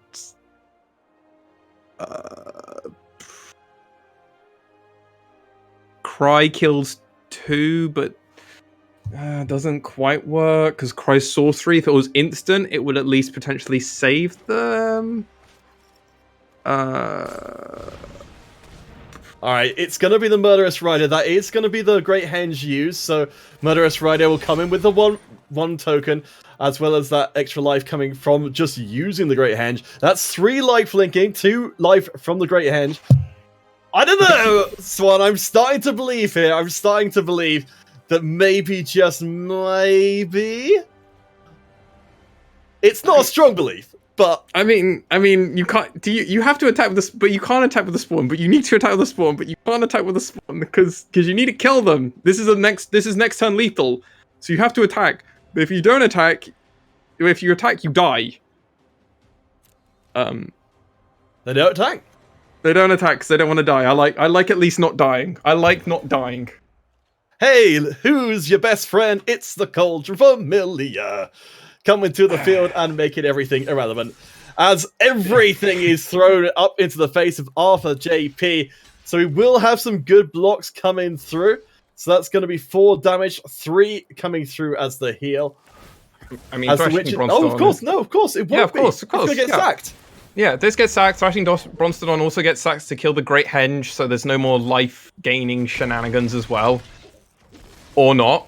It's necessary. I'll just keep saying stuff and then it doesn't matter because he's already dead. Well, there we go. Officially, we have tied things up between the USA and the UK with a pretty definitive win for Saseni there with the Jund sacrifice. That was pretty heinous. I mean, for Arthur JP, it felt like they didn't really get out of the blocks there at all. No, I mean, there was some definitely stumbles happened from Arthur, sadly. Lots of mulliganing decisions they had to make there, which is very unfortunate. We wanted this to kind of... You don't want to have that. You wanted the players to be obviously just kind of all talking, having a fun. Everybody keeps 7 at every point. It happens. That's magic. But Sasani just played flawlessly, frankly. And I mean, when you have a good player with a good deck, it's not surprising it's a definitive win sometimes. So that means going into our 3rd series today, it'll be 1 series apiece. So the last one to decide it all Swan, could you tease us a little bit with what we're going to be having after the break? Dragonfly versus JDAP in our last series of the day. So we've got arguably the best deck of the format, facing off against the deck that I think, with the correct sideboard configuration, has the best chance against it. Ooh, I like it. We'll leave you guys a little bit of mystery for our third series. We're going to a short break while the players do get set up. So do stick with us. Our last series of the day, again, for any of you guys watching from the UK, we'll be back to our regularly scheduled competition for the next 4 weeks following this broadcast. And on the American side as well, there'll be Magic the Gathering Arena broadcast starting over there. So do make sure you stay ahead of that. But for now, we'll catch you guys in a few minutes' time for our last series of the day. Now it's clear to see the light behind the suffering. Believe we'll finally be free.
Welcome back, everyone, to the NUEL Magic the Gathering Arena Campus Battles Showmatch. My name is Canifit, joined by Masked One, as we get into our final series of the day. It's one series apiece between the UK and the US. And Swan, this is the third series that you said you were most excited about. Yeah, this is honestly like the match I'm excited to watch. This is a match I'm expecting to also see a few times when we go actually for our own personal playoffs. This is going to be a match that we're going to see across lots of games, across Magic. You'll see on the ladder, you'll see this in competitive play, you'll see this on all over the place. And this is blue-white control versus black-red sacrifice. Two of arguably the best decks in the format at the moment. Yeah, we're going to be seeing Dragonfly on that blue-white Azorius control. JDAP on the Rakdos Sacrifice, the last series of our show match between the US and the UK. One series apiece. This will decide which is the better country. It will be definitive by the end of this series. Bold statement. I like it. I mean, I've worked in both countries, so I'm not going to be biased, even though I am a Brit. I'm just going to keep that very unbiased point of view. I also don't think there's a favorite going into this match. I think this is actually a very skill-intensive matchup from both of the teams. So hopefully their best players, or all of the team members from both of them, are all talking together. All of them are around one computer going for it. Yeah, I mean, it makes absolute sense to do so. This is very much a team event. As much as we have in our regular seasons, we have the teams all playing individually. This is the opportunity to bring all your brains together as the opening hands. For JDAP, they've got the Cauldron Familiar and a Priest of the Forgotten Gods as their early plays. On the other side of things, we have got Narset, Parter of Veils, and of course the huge removal for later on, Elspeth Conquers Death, to take out pretty much anything you like. Yeah, the turn 1 Cauldron Familiar is just arguably the most important thing for the Sacrifice deck. The Rakdos deck really needs early aggressive Cauldron Familiar. It's such a hard card for the blue-white decks to really play around. So we've got turn 3 coming up with another Cauldron Familiar available. Of course, the big thing about the Azorius control deck with the Priest able to knock out creatures is there aren't very many creatures going around. Yeah, they don't have a lot of creatures, but they have a lot of very strong removal throughout their curve. Obviously, they can just kind of... This is a matchup where a good control player understands that they need to use their life as a resource here, that there is another resource that they have access to, and they just need to understand they're probably going to go to down to like 10 life, but then they're going to have lots of ways of dealing with Cauldron Familiars, Priest of Common Waves, and just any other card that JDAP could potentially bring out. So the 2 hits do come in. That's the third land. The Mayhem Devil comes down, as we have still not got too much of anything for Dragonfly. One of the cards I'm really excited to see come out, if Narset can find it, of course, is that Shatter the Sky. Yeah, Shatter is just how this game can be completely changed on an act. Ooh. There it is. It's like you call it. If you do it again, I'm calling like Shazam or something. Like we need to get this. This is your superpower. Well, I mean, this is the biggest disaster zone for the red-black deck, isn't it? You've got this combo set up. You got Priest, you got Cauldron Familiar, you got Mayhem Devil, and all of it is under 4 power. And we're just about to go to the 4 mana turn where it could all go away just like that. Well, the only good thing is obviously that JDAP knows that the Shatter of the Sky is in hand. That's one of the luxuries. So he's deciding to go aggressive now, use the ability, get as much value as they can possibly now, before anything else happens, because they happen to have a certain card in their hand. Yeah, that Liliana coming out is the answer.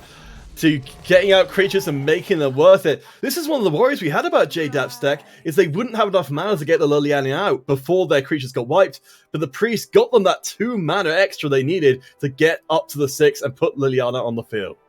Yeah, and this is a very important play-draw dependent thing. Imagine if JDAP was on the draw this matchup. Completely different. He gets to, Dragonfly gets to shatter the sky, wipe the whole board, and then what does JDAP do? They just kind of sit there with a Liliana in hand and go, well, I can't play this. I've got other cards I can play, but I really wish I had this Liliana. Now it's totally different. Dragonfly couldn't respond to Liliana, had no counter magic, had to just kind of play the Narset the previous turn, and now has lost the Narset as well as just doesn't have a good response to this Liliana. The Shatter the Sky will come down anyway, just to get rid of that Priest. That's 2 cards across the JDAP. Of course, what we know from the side of Dragonfly is they are 1 mana away, and they've got the mana in hand for Elspeth Conquers Death, an amazing answer to that Liliana out on the field.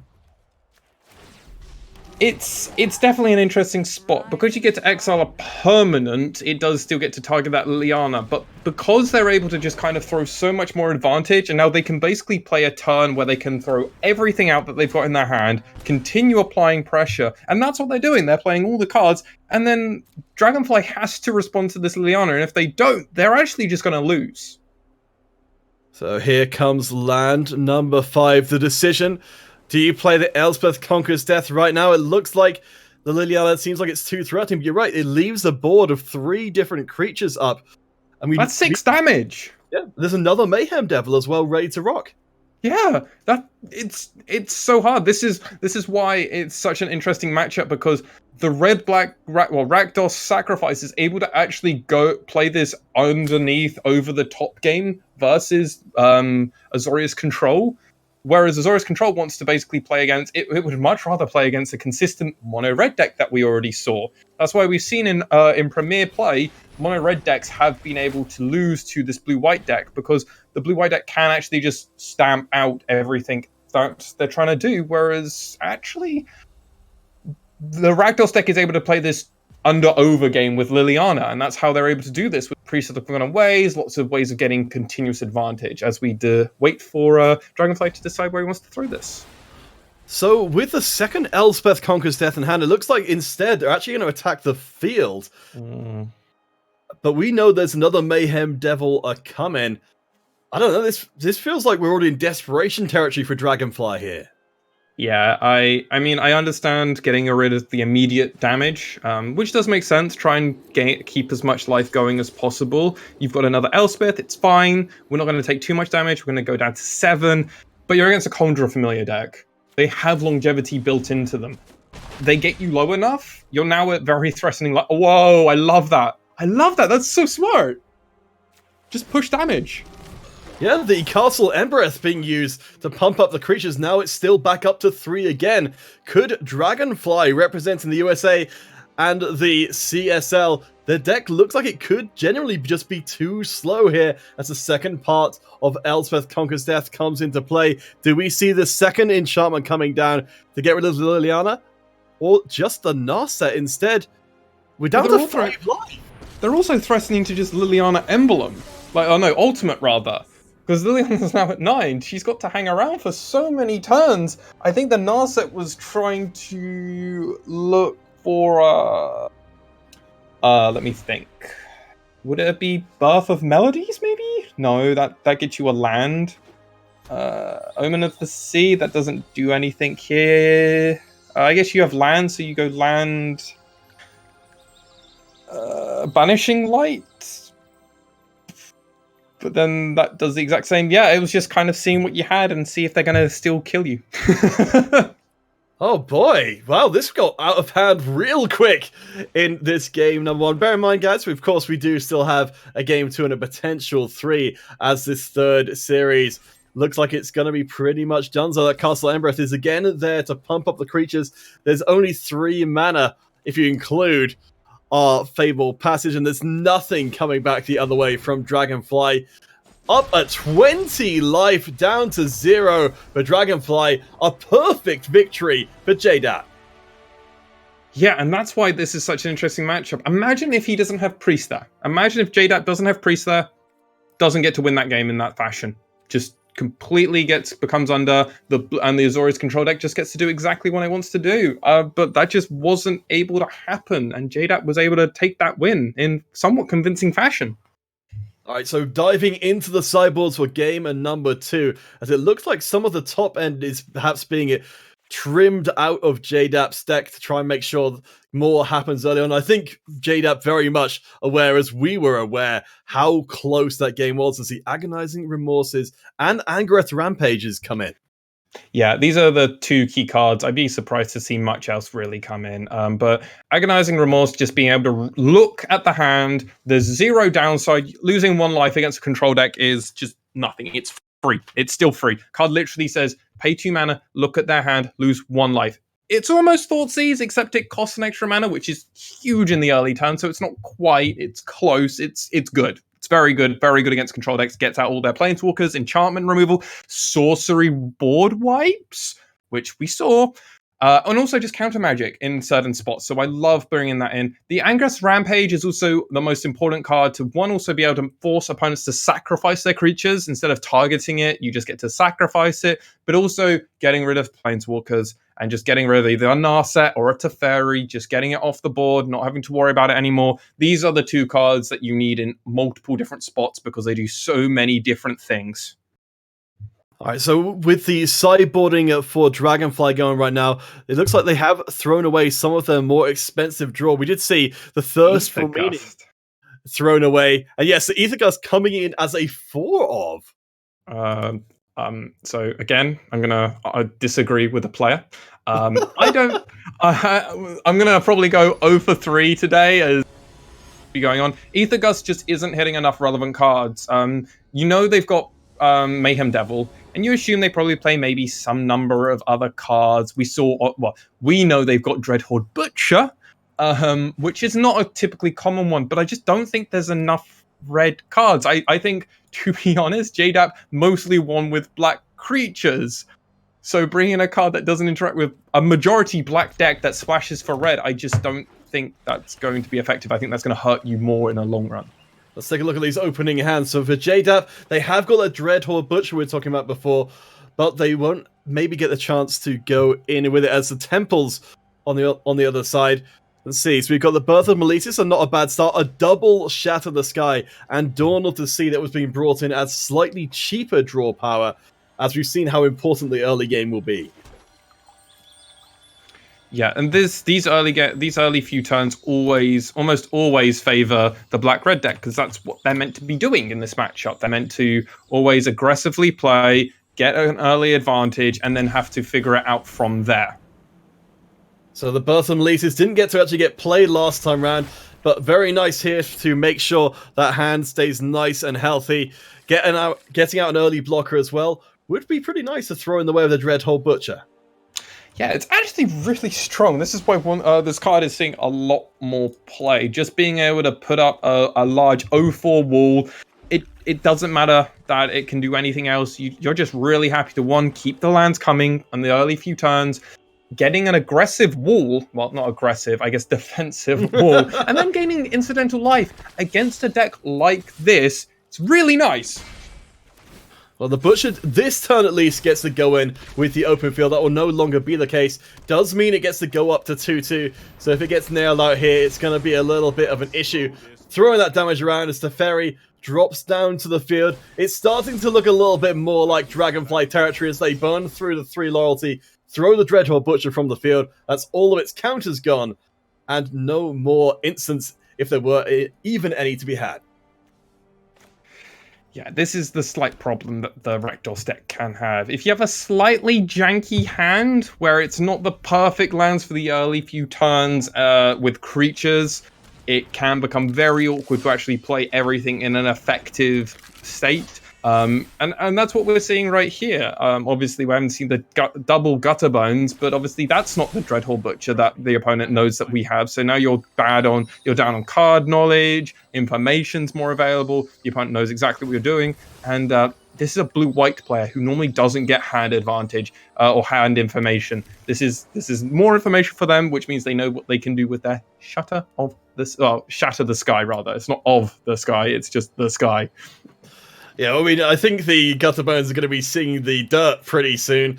If we get any more coming out here, we know that the Dreadhorde, Butcher, and Mayhem Devil are both available, so the Fable Passage will be the draw for JDAP. So the Chandra, Acolyte of Flame, who we didn't really get to see before, could potentially start to come out to get too many bodies on the field for that 0-4 to be able to block. Yeah, it's interesting. Obviously, JDAP is going to be able to kill the fairy here. This just always happened, but obviously it's representing that Dragonfly obviously is representing that they have a lot of options open to them. JDAP is in a really weird spot here. They can... God, I'm now having to try and remember the exact text on the top of Fable Passage. Okay, so they will have double red from this, which does give them access to the Chandra. But obviously they could play a Cauldron Familiar plus Dreadhorde Butcher, but I imagine if they're playing this and they're thinning their deck out slightly, even though they really want to play Liliana, yeah, that's why we're seeing this. Yeah, the Chandra coming out. You're right, though, with that 4 mana left open, there was a decent chance that Dragonfly would have had something to say about the Chandra. Nonetheless, JDAP charges forward, has now got the 4 creatures to make sure that Teferi is taken out here. And of course, with the Mayhem Devil in hand, I'm sure we're going to be seeing him many more plays with eventual follow-up from Liliana. Yeah, it's I think this was kind of a Hail Mary turn. In a weird way, it's hilarious to say turn 4 is Hail Mary for Rakdos. But the Chandra basically says, I can either stay in this game and I know where my direction of this game goes. It goes in the direction of Planeswalkers. You've probably got Shatter the Sky in your hand or basic cards. You don't have any counter magic. You 100% always counter Chandra, right? So I now know you don't have any counter magic, which means now I can accept this damage is happening. Teferi is gone, and now I'm playing the Axis on the way you want to dictate the next 2 turns. Dragonfly is actually in a very, very precarious spot. I think they might have thought Shatter the Sky because of the way they keep hovering it. They could play at any point. Obviously, because of Teferi, they can. But now they don't actually have any counter magic, so it's becoming very frustrating for them to kind of stay in this game in the sense they want to stay into it. They want to have all the control and all the board power. They don't. Well, that will be the possibility of another Shatter the Sky on the opposing turn because of the Teferi +1, or the Omen of the Sea, if not. But right now, that's a lot of land in Dragonfly's hand and not too much else. I think they're going to need to go a little deeper into their deck if they want to find what they're looking for. So they've got a really, really kind of interesting decision. They either can go for the Shatter the Sky and keep their Teferi around for another turn, but only really killing the Chandra tokens and the Cauldron Familiar, or they can decide to go for the Omen and trying to draw Scry and then draw more cards potentially through that kind of avenue. I personally prefer the Omen. I think you just kind of give up on your Teferi if you can't get there. But it's very, very much a defining spot we're in. We're in a very critical point of the game right now. Looks, the decision has been made. Omen of the Sea will find Banshee Light and Aether Gust. The card that you had some big questions about coming to this one. As you said, there's not a lot for the Aether Gust to grab right now, unless you're going after the Chandra. The Banshee Light will be the pick. Certainly a good spot removal to take the Chandra off, and it will mean that presumably Teferi will get to see another turn. Potentially. Obviously, there are still 2 more Chandras, I believe. There are still 2 more Chandras in JDAP's deck, as well as obviously playing Dreadhorde Butcher, which obviously can ping this Teferi down for an extra 1. It's definitely a spot where neither player feels like they're in control. There's definitely still a lot to play for at the moment. So we can see that there's only really land left available, as the Cauldron Familiar will go in to get a little bit of pecking damage on Teferi, keep them from working up to having another -3 down the line. This does mean, of course, that JDAP's got a pretty good board as Teferi ticks up for 1. The Dream Trawler draw, yes, that is huge, and what Dragonfly was waiting for. I okay, so this is a spot where I like to be aggressive and I like just slamming my cards sometimes. Even as a control deck, I like to just slam my cards. I can't be very controlling right now. I have I have instant speed board wipe, but that's all I have. Okay? Or I can try and gain a lot more advantage through Dream Trawler. Yes! Yes, somebody agrees with me for one! There we go, it's- Dreamcaller comes down, it's going to have the hexproof, it's going to have that lifelink, and extra damage through in the air. This is a big question posed to JDAP. What do they do about this? Their hand right now, not quite accepting, only on 4 mana. The Dreadhorde Butcher can't get through, the Mayhem Devil has nothing which is going to get sacrificed. This could be a little bit shaky here.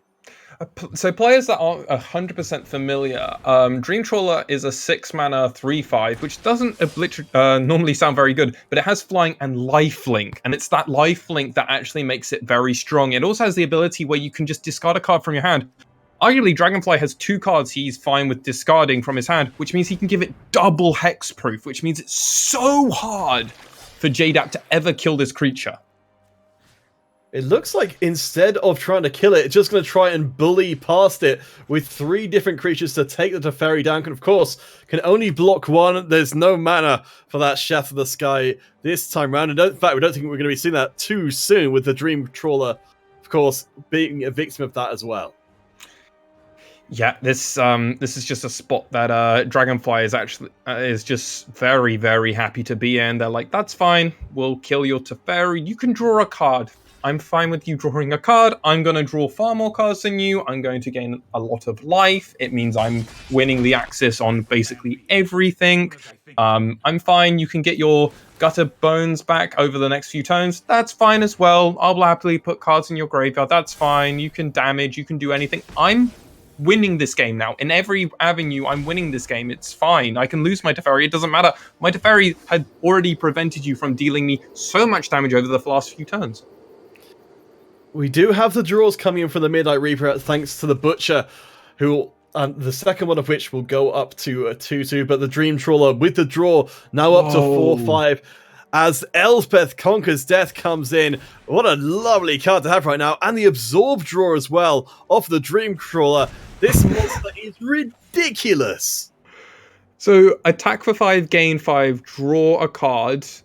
Get Liliana Conquers Death or keep the Absorb up. I kind of like keeping Absorb, but you don't even need to play around the idea of protect my creature. So I actually really like just playing the Elspeth because you've got the Hollowed Fountain to discard. You can just stay ahead of everything. What are you scared of now? What are you scared of? I don't think your opponent's going to kill you, and if they are going to kill you, you have ways of responding to it. It just doesn't seem like you can lose this. The Field of Ruin, I think, being tempted to go after the Castle Lochthwain there for JDAP. One of their ways to draw themselves back into the game. As yeah, I think the door's starting to close, and the Dream Trawler is so very strong. Castle Lochthwain, number 2 is the draw. That is enough mana for Liliana, but we know there's an Absorb waiting for her if she comes down this turn. I'm a little bit surprised we didn't go for the Elspeth. But I guess Liliana's the only way you lose this game. That's why you want to just keep up the Absorb.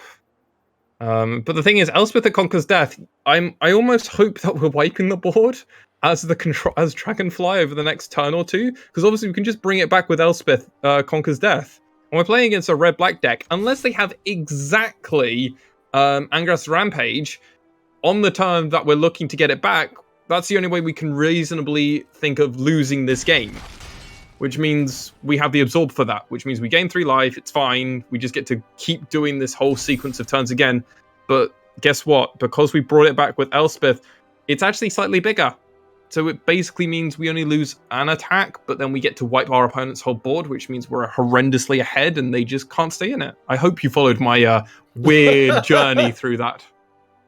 Well, looking at what JDAP's got going on for them right now, which is definitely a lot more straightforward, they've got the chance to bring back the Gutter Bones here and bring out the Mayhem Devil. We've still got the Midnight Reaper as a way to draw out more cards. As the Devil, there's a temptation to drop the Absorb now. I think it's being put out as a potential sacrifice. There's definitely a thought from Dragonfly to go for this one, which would leave them open for the Liliana drop in a future turn. Yeah, I think the only way you lose this game is to Liliana, right? So the idea is that the only way I can lose this game is Liliana, but even with Liliana, I still have Elspeth Conquers Death as a way of bringing back my Dream Trawler. So I don't even lose to Liliana. So what am I scared of? What am I scared of? What am I scared of as Dragonfly? Definitely not that murderous or the Mayhem Devil. So I would have let that resolve personally. Hmm. I guess maybe they're just on the point of over the next 3 turns I'm going to kill them. So I'm just going to prevent as much damage as possible. I'm going to try and draw as possible. Improve my draws obviously with Omen and just go from there. Interesting. Oh, of course, the Embereth is the one that's taken out with the Field of Ruin. So that's some of the ability for JDAP to force through the damage with the 4 creatures they've got on the field right now. We will see replacement land coming in from both sides of the equation. So we know at least there's enough land for JDAP to go through, but importantly, as we said before, there's a no counter spell for Liliana when she comes down, but Elspeth Conquers Death will do a pretty good job the turn after. Okay, so this is going to be a spot where Ether Gust is actually going to be fun. I'm like 0 for 4 now. I got one thing right. So I'm 1 for 4. Because obviously this Ether Gust being able to throw back this Butcher, it's actually really nice. But we are sitting at 28 life, so does it even matter? I'm not sure too much matters anymore. It's looking like the 3rd series of our battle across the pond is almost to 1 game apiece. I mean, this is what we want. You know, you get to the 3rd series with 1 series apiece. You go into the 3rd series, you want to get to that 3rd game with 1 game apiece as well. Oh, 100%. We do have to see Dragonfly go through the actions. They did potentially make a questionable decision when they did decide to counter the Mayhem Devil. Obviously, the only card they know they lose to is Liliana. Potentially also Angrath's Rampage, which I hinted to earlier. These are the only 2 cards which are going to either kill my Dream, which are going to kill my Dream Trawler, or destroy it rather.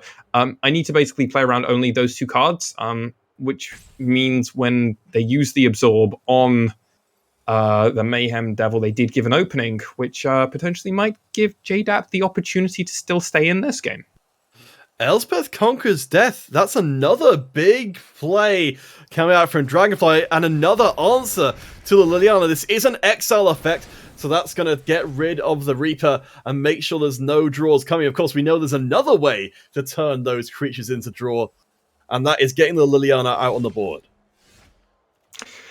Yeah, so obviously the only other way around it is kind of letting Elspeth's Conquers Death get 2/3 and obviously not being able to reanimate something. The only kind of slight problem is return a creature card or Planeswalker card from your graveyard. So obviously Dragonfly is still able to get back that Teferi, so there are still relevant targets. But obviously letting this Dream Trawler stay on the battlefield or potentially being able to unsummon it, which I don't believe JDAP can do, is an option. Though this is a really frustrating spot for obviously JDAP to be in. So Liliana comes down. What's it going to be? Will we see the sacrifice to get rid of the Dream Caller? We will. So Elspeth and the counterspell, the 2 answers to Liliana, have already been burned through. It's going to be a little while before the Conquer's Death brings back the Dream Trawler, and that's a double draw coming in to end out JDAP's turn. Yeah, this is really nice though for Dragonfly. I questioned why they brought in the Ether Gust. Apparently for exactly Dreadhorde Butcher, which they didn't see in game 1. That's exactly the spot that it's worked itself into. An end of turn. Yeah, go on, make me wrong. Do it. Hey, well, you know, these guys, they're on the next level thinking. I mean, they're winning, and I'm not winning. Well, it's sadly not to the graveyard, to the top, or indeed, perhaps the bottom of the deck. They've got a decision point here, because we know that the Midnight Reaper is in hand. Does JDAP want to draw the Dreadhorde at this point, knowing that they'll have to try and build it up once again with those 1/1s?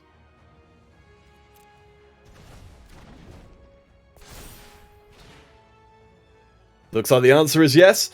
We are now on expensive territory for JDAP to have to pay 2 more for their non-creatures. We can see they don't have too much in that regard, but Archon of Sun's Grace, that life total for Dragonfly has looked extremely healthy for a long time. I don't think that's about to change.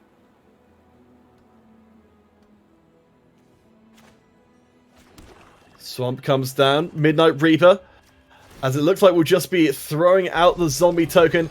Archon is big enough to put Liliana down in the next turn, as well as bring along some Pegasi buddies.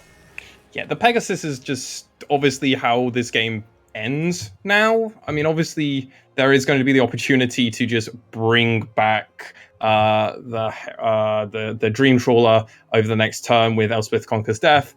But I mean, just win more, right? Because of Archon. Like, you just have everything, right? When you're the control player.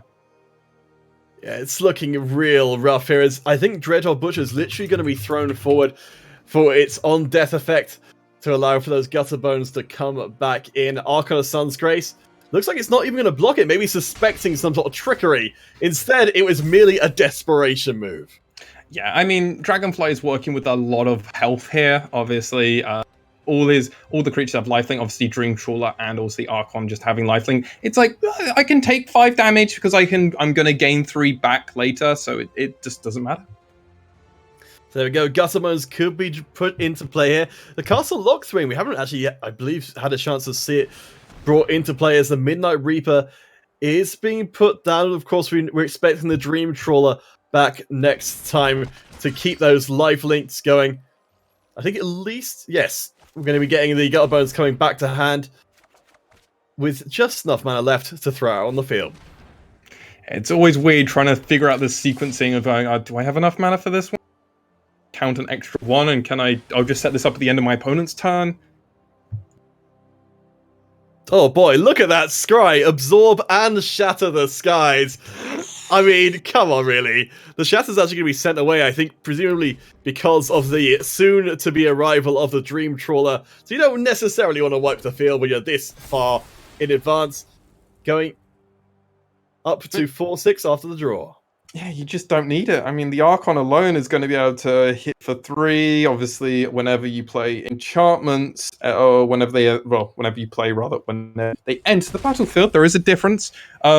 You get 2/2s, which just against a guy against a player or a deck rather in JDAP's sense who is trying to go very wide, it's actually very efficient when you can go just as wide with your enchantments. So Liliana is kind of building up towards potentially getting the sacrifice effect off again, but yeah, I don't think they get enough time to do that. Another zombie will be coming out to the field. The draw of the swamp. The Castle Lock Thwains from the side of JDAP, realistic possibilities here as it's going in with everything. Woo! Yeah, Gonna get that combined somehow. This is do or die. I mean, part of the problem is that they know there's lethal on board and they can't do anything about it. And I mean, Dragonfly doesn't need to block. Why lose the opportunity of having lethal when you can just not, and you can just make sure you win. All right, you emptied your hand. You're gonna go for it all. Lock Thwain into Lock Thwain. Yes, that's what we like to see. If you're a fan from the UK. I think you've got to bring out the Gutterbones, though. It's a final act of defiance, as it looks like we are very much set up for a third game of our third series. We've still yet to find out which country is the best. From what you've seen so far, Swan, as this game, pretty much a formality at this point, we've had Game 1 and Game 2 to kind of try and get a read on these players. Game 3, who are you feeling to take the series?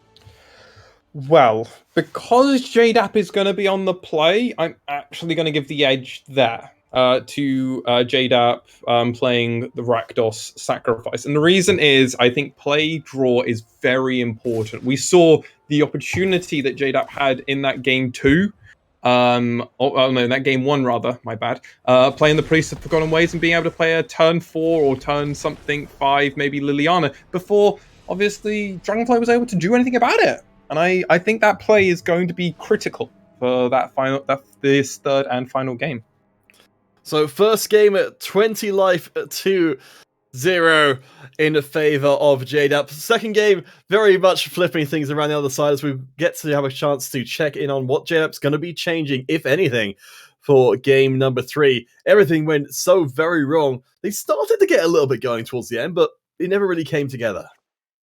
Yeah. So I don't hate how they sideboarded, but I don't love how they sideboarded. I personally would take out all of these Dreadhorde Butchers and play my Chandra, Angrath's Rampage, Agonizing, Renaissance? Is that the card's name? I'm trying to remember. Agonizing Remorse, rather. Yes, the hand I'm seeing it from a card. tiny bit of text there, so I'm trying to remember. And the Cauldron Familiar. Take out all of the Dreadhorde Butchers and bring in one of each of the cards I just said, or potentially the other Liliana. I just don't think Butcher has done anything impressive at all in the matchups. I mean, game 1 it was good as just a tempo 2-drop, but outside of that, it didn't seem to be particularly impressive. So something I noticed from, because we can see both of the players sideboarding going on, is that Dragonfly actually siding out all but one of their Teferis. I think some respect towards that Butcher's ability to get in and deal with the Planeswalkers, with these early plays. Yeah, but they're still keeping in the Ether Gust, which is another reason why I like siding out all of the Dreadhorde Butchers, because then you know that basically Dragonfly is playing with 4 cards which don't do anything in their deck. It's a bold choice for sure. Let's take a look at these opening hands just a second. We got we've got Castle Lockstone Swamp. Some good early plays here for JDAP. On the other side for Dragonfly, they've got a decent start as well. The Meletis we saw worked extremely well in game 2. Yeah, this is, though, the kind of draw that JDAP has always wanted to have. He's just had very frustrating openers where he's had to play kind of things off of tempo. This isn't going to be a problem for them in this game. They're going to be able to be very aggressive, really keep control of this game going in the early few turns. And if they can find a red source, it's going to be very beneficial for them. Yeah, that Mayhem Devil is waiting, as they have got a choice here, the Agonizing Remorse or the Oven combo. Looks like it will be going straight for the Oven, along with the Familiar. Really, really strong start to put the pressure on. So I really like doing this because of Dovin's Veto. You just know that card's a thing in their deck. Potentially other counter magic that they might play in their sideboard. We do know that they can go up to an additional 2. I think it's super, super important to get this kind of stuff online as fast as possible, so you don't have to worry about it in the later few turns. Alright, so we've got the Cerulean Drake coming in there. Talking about your red cards, get some protection from red up in the air. Again, this isn't a deck that plays a lot of red, so I'm a bit surprised that pro-red card is good. I mean, its ability, though, to counter a target spell that targets you is actually surprisingly relevant, whereas if the opponent chooses to use something like Angrath's Rampage, it directly counters that, because you have to target the player, and then you, the player, sacrifice that card as opposed to the other way around. So Cauldron Familiar and Gutter Bones going in, as we don't see that red mana you were hoping for JDAP. It will force the use of the Agonizing Remorse to go into the hand, and Cerulean Drake, though, sacks itself to make sure it doesn't happen. I mean, you're kind of okay with this. JDAP just had the worst draw in his deck, so there's that going for them. The only thing they do have going for them, obviously, is this Cauldron Familiar Gutter Bones. They can just always be pushing for more and more damage. Unless they get Vanishing Lighted, which is exactly what is going to happen here. Oh boy, this is looking a little rough for JDAP if their next draw doesn't manage to fix the situation. The Banishing Light doing work, and we know there's a lot of good stuff in Dragonfly's hand over these next few turns. Yeah, it's going to be really important for hopefully JDAP, sort of weirdly enough, to see 3 lands in a row. Okay, that's land number 1. There we go, Fabled Passage. That's going to get you your land, as Familiar and Gutterbones swing in down to 9 health. Oh boy, I mean, at this point, I'm trying to think what happens if there happened to be a Shatter the Sky ready to go on turn 4. I mean, I think JDAP just has to go for it regardless. This is kind of a turn where you just kind of look at the control player and go, well, you're tapped out, and you've tapped out the last 2 turns in a row to play your Drake plus the Banishing Light. If you happen to also have the Wrath Removal, rather. God, I was getting there eventually. That's it. That's game. I concede my aggression wasn't good enough. But as we know, Dragonfly doesn't have it, so it's going to be an interesting next few turns. What they do have is a series of interesting options here. The Archon of the Sun's Grace, we saw how much life you got out of that one last time round. They've definitely got the 4 land they need to be able to play pretty much anything in their hand, but is it going to be the Archon or maybe Banshee Light? The Birth of Meletis would get them another Plains, but not going to work necessarily fast as you need to. I'm more interested to see where Dragonfly takes this. I'm not super familiar playing this kind of exact spot. I like the Archon because obviously the flying and the lifelink I think is super relevant to potentially prevent more damage coming through. And because JDAP doesn't actually have any removal, it's actually really good. But obviously this is a spot where if JDAP had any form of removal, such as the Angus Rampage, or just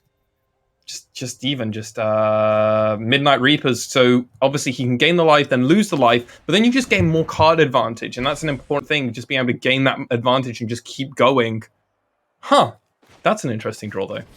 Yeah, it's a second Cauldron Familiar off the Castle Lochthwain draw. The question now becomes, if you can get that last bit of damage in, but the lifelink on the Archon of Sun's Grace now going to be joined by a Pegasus Buddy, thanks to the Birth of Meletis, who's going to get another card as well. It's Dragonfly's deck starting to really come online as the Banishing Light is the follow-up. Another enchantment, more Pegasus, and a lot less Mayhem Devil.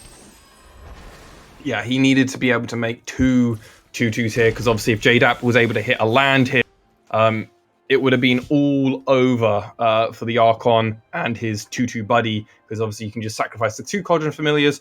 That's fine. They trigger. You lose some life. I get rid of your creatures, and then I get to attack you for 2 with the Cauldron with the Gutter Bones. But now this is in a spot where Dragonfly has secured the board state, kind of stabilized on a healthy life total, and there's 1 less Witch's Oven in the deck for JDAP moving forward. So it's going to be definitely a slightly more uphill battle, and any enchantment also equals a 2/2, which negates the effectiveness that Liliana does offer. Dreadhorde Butcher and Gutterbones look like they are going to be put to task, throwing themselves into the line of fire. Liliana sitting in hand this whole game long, not getting that 6th land to be able to play her out and make this board into at least some extra cards. It feels like we're so close to the turning point for Dragonfly to just put this game again beyond any reasonable chance of recovery. Yeah, I mean this is why Archon of the Sun's Grace is just such a powerful card. The ability to not only just have lifelink and flying, which is very nice, obviously evasion built in and life gain is very effective. Just being able to just continuously have more and more creatures just allows you to keep going. That is 5 up in the air, and all that lifelink, all that good stuff. Castle Vantress, we know, is there for Dragonfly to search for the deck, but huge draw for JDAP. They finally get that 6th land. They can finally turn these creatures into cards. But it might be just a turn too late. It's gonna be super important this next few turns for JDAP if they're going to be able to stay in this. It's going to be a little bit too late. Swinging in, of course, there's only the 0/4 to block, so no creatures going to die here, but at least a little bit of damage through to Dragonfly's life total. Gonna try and keep that life down somehow, but of course, Castle Ardenvale, we haven't even noticed that one, will throw the 1/1 in the way. Yeah, and I mean, this was kind of good for JDAP to know, because now he knows his Liliana isn't getting countered. But at that same sense, he's now not actually gaining any pressure. And because obviously Castle making a 1/1, he's not even losing any other creatures or anything. It's definitely now an uphill battle. And it's just incredible, right? How quickly this game turned on an axis. The second Archon was able to come down, and then 2 enchantments along with it the next. I mean, that's been the big change with Theros Beyond Death, of course. Bringing in so many different effects as enchantments, which means there's such great flexibility. For Liliana, the question is she going to make the zombie or make the big commit in and still, to sacrifice the 2 creatures and still miss the Archon? It looks like it will be the case. It's 2 card draws, but a short stay in the sun for Liliana with lethal for her on the board. Yeah, their only consolation, obviously, Liliana does offer is more cards, but those weren't really the cards that JDAP was looking for here. Now the Cauldron Familiars and Gutterbones sitting in the graveyard, waiting for some food. Only Midnight Reaper. As the Liliana hits the dirt in hand, we can see we've got the Absorb ready for Dragonfly. We're in such a low resource state here for JDAP. That Absorb, I think it's going to be backbreaking. Yeah, normally when the control deck is able to get a even board state or a board state where they're ahead, they've got the Archon, they've got more lands, they have more resource open to them, they've got both their castles open, and then they've got counter magic for any scary threat. Now, this Midnight Reaper's not a scary threat. It's probably going to get resolved because the damage race is always in Dragonfly's advantage. They always are ahead in the damage rate, so they never have to worry about that. Midnight Reaper will not get absorbed as the hand is empty. I like the play from Jade up there to make sure they just tap down that black mana, trying to give the representation, at least there's some sort of shenanigans going on in the hand right now. Playing out the swamp, the castle locked away, and of course, we'll be able to get them a card later on, but no chance to play it. So Reaper versus Archon, and of course, Arden Vale, as many 1/1s as you please. Yeah, these 1/1s are going to start to become very, very frustrating for JDAP to ever really fight through. They're very good at obviously trading with the Cauldron Familiars and the Gutter Bones, but in that same sense, there's also the pressure of the Archon in the air, so it's very, very hard for JDAP to ever really kind of figure out the new avenue in this game. Though there are obviously opportunities in all games open to them. There's another hit with the lifelink up in the air and a Fable Passage to follow it up as well to dig for the deck. You did note that Aethergust before, not going to get a lot to do here, but fortunately for Dragonfly, will not be required at this juncture. Yeah, this is a spot where they're so far ahead on the game in both the board but also in card advantage that it's kind of negligible. They can kind of just be like, it's fine. We can let you draw everything. Whoa. Now it's live. Aggress Rampage and Dreadhorde Butcher. Not ideal when your opponent is able to put out as many 1/1s as they please. Not going to be able to get a good sacrifice on that. Dreadhorde Butcher. Oh man, it's actually more of a liability here than it is a card to play.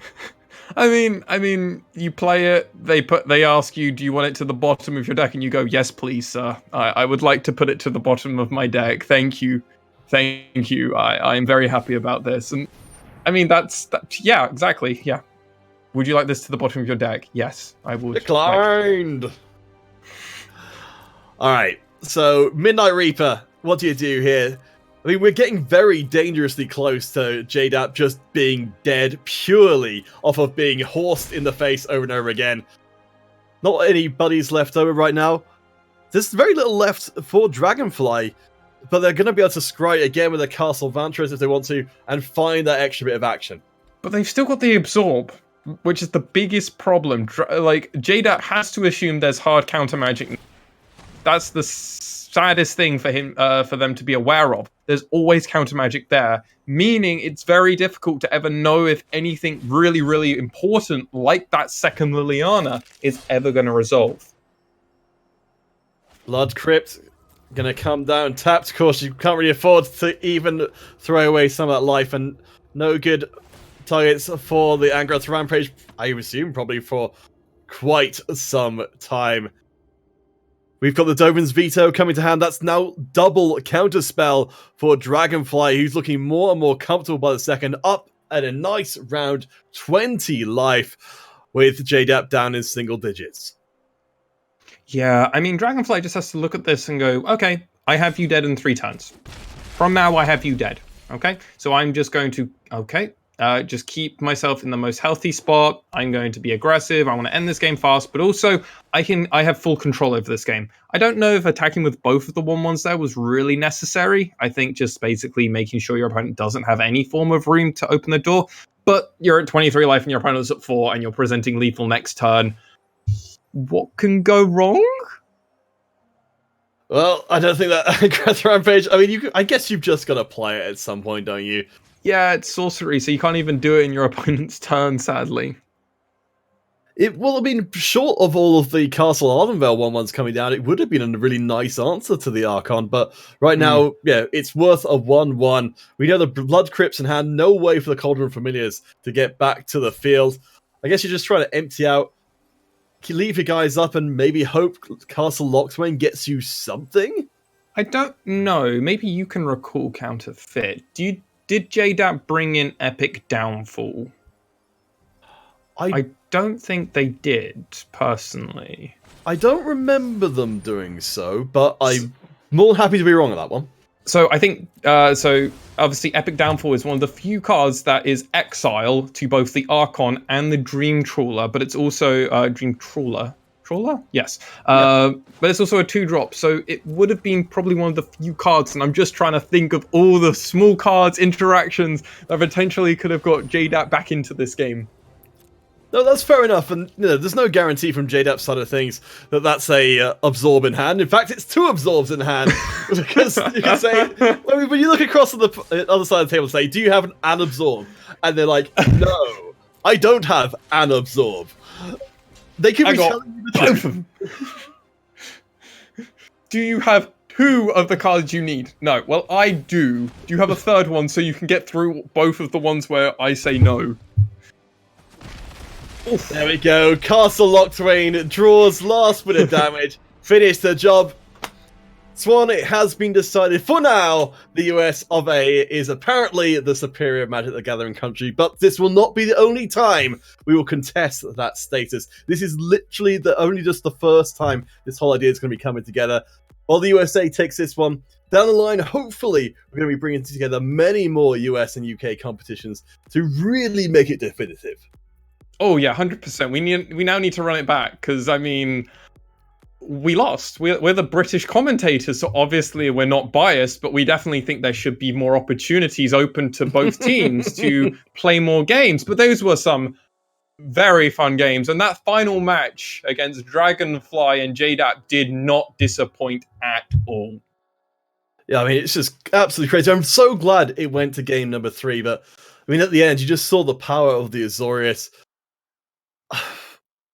It did feel like there were windows for JDAP to get their way back into it, but I mean, we saw, from the very first game how, you have the deck kind of come together in the way you just get that right amount of mana at the right time to get the Liliana out. Suddenly, everything's gravy. But when that doesn't happen, what are you going to do? Yeah, there was definitely a few also frustrating draws for JDAP in that third game as well. Not getting the Liliana online as fast as possible. Obviously, the Angrass Rampage coming a few turns too late. But we also just saw the Archon just kind of come down, not die for a turn.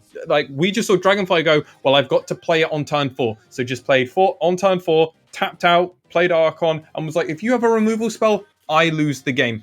The question was, it didn't. There was no answer to it. So the Archon basically got to overtake the game, even though 2 turns later Liliana came down, but it was a bit too late. And that was basically a deciding factor. Both players just shrugged their shoulders, looked at each other for a few turns, but Dragonfly was able to get there and close it out.